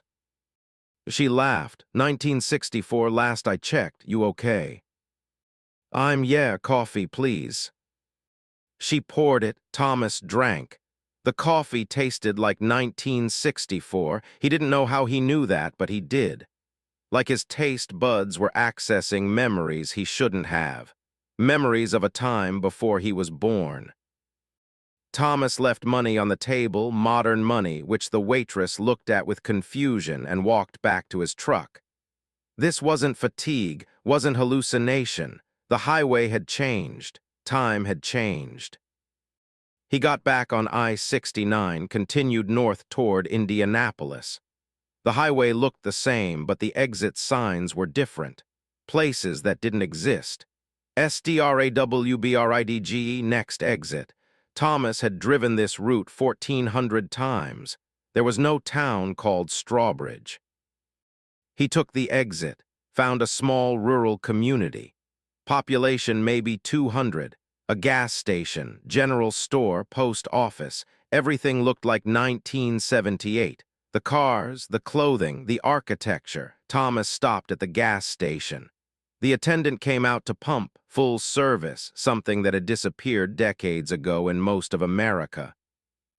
"Fill it up?" the attendant asked. "Yeah, what year is this?" The attendant laughed.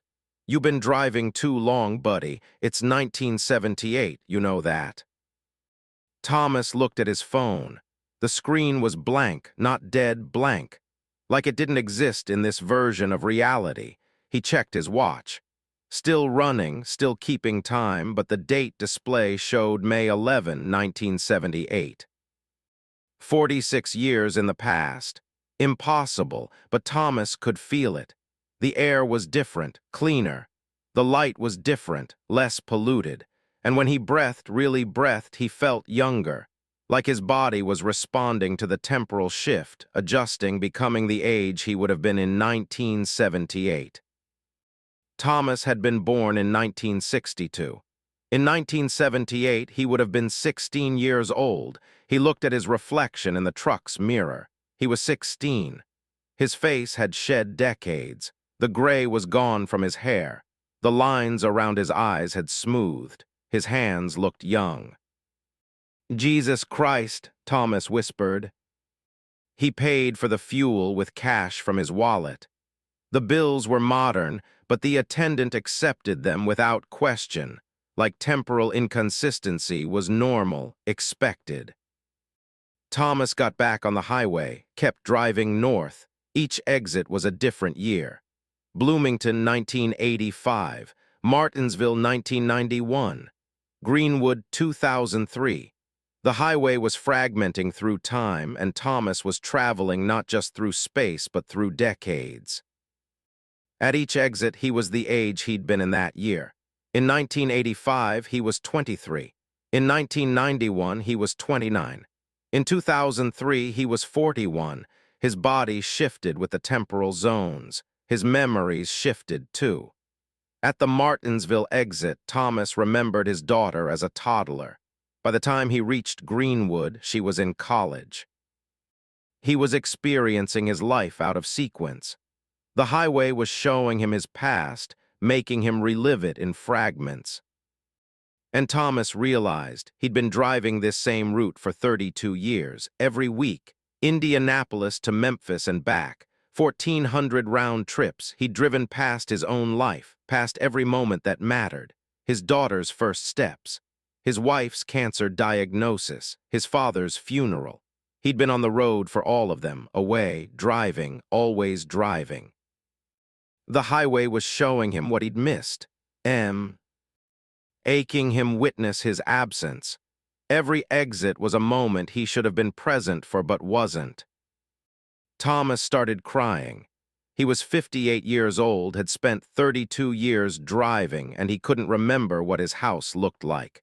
Couldn't remember the last conversation he'd had with his wife that wasn't logistics. "I'll be home Thursday. Need me to pick up anything?" He'd been home thousands of times. But had he ever really arrived? Or had he just passed through, always thinking about the next load, the next route, the next departure? The Indianapolis exit appeared. The sign showed multiple years, 1992, 2004, 2017, 2024. Thomas took it. The off-ramp split into 4 branches, each leading to a different temporal version of the city. Thomas chose 2024, his present, his now. The ramp deposited him in Indianapolis, but not the Indianapolis he knew. This version was quieter, emptier, like most of the city had been evacuated. Thomas drove to his house. The house he'd bought in 1995, 29 years ago. He pulled up outside. The house looked abandoned. Lawn overgrown, windows dark. Thomas climbed out of his truck, walked to the door. It was unlocked. Inside, the house was furnished but dusty, like no one had lived there for years. Thomas walked through rooms he barely recognized. The living room, the kitchen, His daughter's bedroom, unchanged from when she'd left for college in 2013. On the kitchen table was a note. Thomas picked it up, his wife's handwriting. "Thomas, I'm leaving. I can't do this anymore. You're never here. Even when you're home, you're thinking about the road. I've been alone in this marriage for 20 years. Emma feels the same. She stopped expecting you at important events, stopped calling you for advice. You're a stranger who visits sometimes. I want more than that. I deserve more than that. By the time you read this, Emma and I will be gone. We're starting over, without you. I hope someday you find whatever you've been searching for on those highways. I hope it was worth it, Linda." The note was dated April 3rd, 2024, 5 weeks ago. Thomas sat at the kitchen table and understood. He'd lost his family, not suddenly, gradually, mile by mile, trip by trip. He deprioritized the road over the home, had become a ghost in his own life. And now his family had left, and he was sitting in an empty house that he'd paid for but never really lived in. The highway had shown him the truth, had made him experience his temporal dislocation. He'd been driving through time, past his own life, never present, never there, always elsewhere. Thomas's phone rang. He looked at it, shocked it was working. The caller ID showed Emma, his daughter. He answered. "Oh, Dad." "Emma, where are you? I got home and—" "Dad, where have you been? We've been trying to reach you for 5 weeks. Mom and I thought something happened. You weren't answering calls. Your truck's GPS went offline. We reported you missing." "I've been driving, same route as always, Indianapolis to Memphis." "Dad, you never made it to Memphis. The last truck stop that logged your fuel card was Fort Branch, May 11th. After that, nothing. You vanished." Thomas looked at his watch. May 11th. The date hadn't changed. He'd experienced weeks, months, years of temporal distortion, but in real time, no time had passed at all. "I'm home now," Thomas said. "Where are you and Mom?" "We're at Linda's sister's house in Fort Wayne. We came back to Indianapolis yesterday to check the house again, but you weren't there. Dad, are you okay? You sound strange." I've been driving through time, through our past. The highway showed me everything I missed." "Dad, you're not making sense. Do you need us to come get you? Are you having some kind of breakdown?" "No, maybe, I don't know. Emma, I'm sorry. I'm sorry I was never there. I'm sorry I prioritized the road. I'm sorry I missed your life." Silence on the line. Then, "Dad, we need to talk about your driving. Mom and I have been discussing it. We think you should retire, sell the truck, stay home. You're 58. You've been doing this for 3 decades. It's enough." "It's not enough. It'll never be enough. I've been trying to reach somewhere, but I don't know where. I just keep driving, thinking the next trip will be the one where I finally arrive. But I never do. I just loop. Indianapolis to Memphis, Memphis to Indianapolis, over and over, never actually reaching anything." "Then stop driving, come home, really home, not just visiting between loads, home." Thomas sat in the empty kitchen holding the phone and realized he didn't know how to do that. Didn't know how to stop. The road had become his identity. Without it, what was he? Who was he? "I'll try," Thomas said. "Tell Mom I'm sorry. Tell her I understand why she left. Tell her she deserves better." "Tell her yourself. We'll be back in Indianapolis tomorrow. We'll talk, all of us, figure out what comes next." The call ended. Thomas sat alone in the house for hours. As the sun set, he walked outside. His truck was parked in the driveway. A Freightliner Cascadia, 18 years old, 400,000 miles. The truck had been more reliable than Thomas had ever been as a husband or father. He considered leaving, getting in the truck, driving, returning to the only thing he knew how to do. The highway would take him, would fragment him through time again, show him more moments he'd missed, more opportunities he'd squandered. But Thomas knew now where that road led. Nowhere. An infinite loop of departure and return with no real arrival, just perpetual transit. A life spent in motion without destination. Thomas left the truck in the driveway, walked back inside, cleaned the kitchen, changed the sheets in the master bedroom, started making the house feel lived in again. It felt strange, uncomfortable, like wearing clothes that didn't fit. But he kept working, kept preparing. And when Linda and Emma arrived the next day, Thomas was there, present, for the first time in 32 years, really there. They talked for hours, cried, argued. Linda laid out conditions, therapy, real retirement, selling the truck, no more long haul. If Thomas wanted his family back, he had to choose them. Actively, daily. Thomas agreed, sold the Freightliner the next week, used the money to pay off the house, found a local job driving a box truck for a furniture store, home every night by 6 p.m. It was hard. Thomas caught himself daydreaming about interstates, about the freedom of the road, about the simplicity of driving with no destination but the next truck stop. But he stayed, chose presence over transit. 6 months later, Thomas drove past the Fort Branch exit. The Shell station was back. The McDonald's was modern.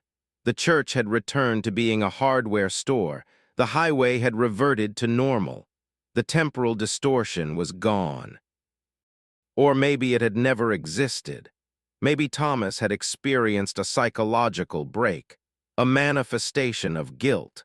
His mind showing him what he needed to see, that he'd been driving through his own life, past every moment that mattered, and it was time to stop. Thomas doesn't know if the experience was real or not. Doesn't matter. What matters is the choice he made afterward. To stay. To be present. To arrive, finally, at the destination he'd been seeking for 32 years. Home, not the building, not the address, but the act of being there, of being available, of stopping the perpetual loop and choosing to remain. Thomas Reeves still drives, but now the routes are measured in hours, not weeks. And every night when he pulls into his driveway and sees lights on in the windows, he knows he's reached somewhere real, somewhere he'd driven past for decades but never actually arrived at.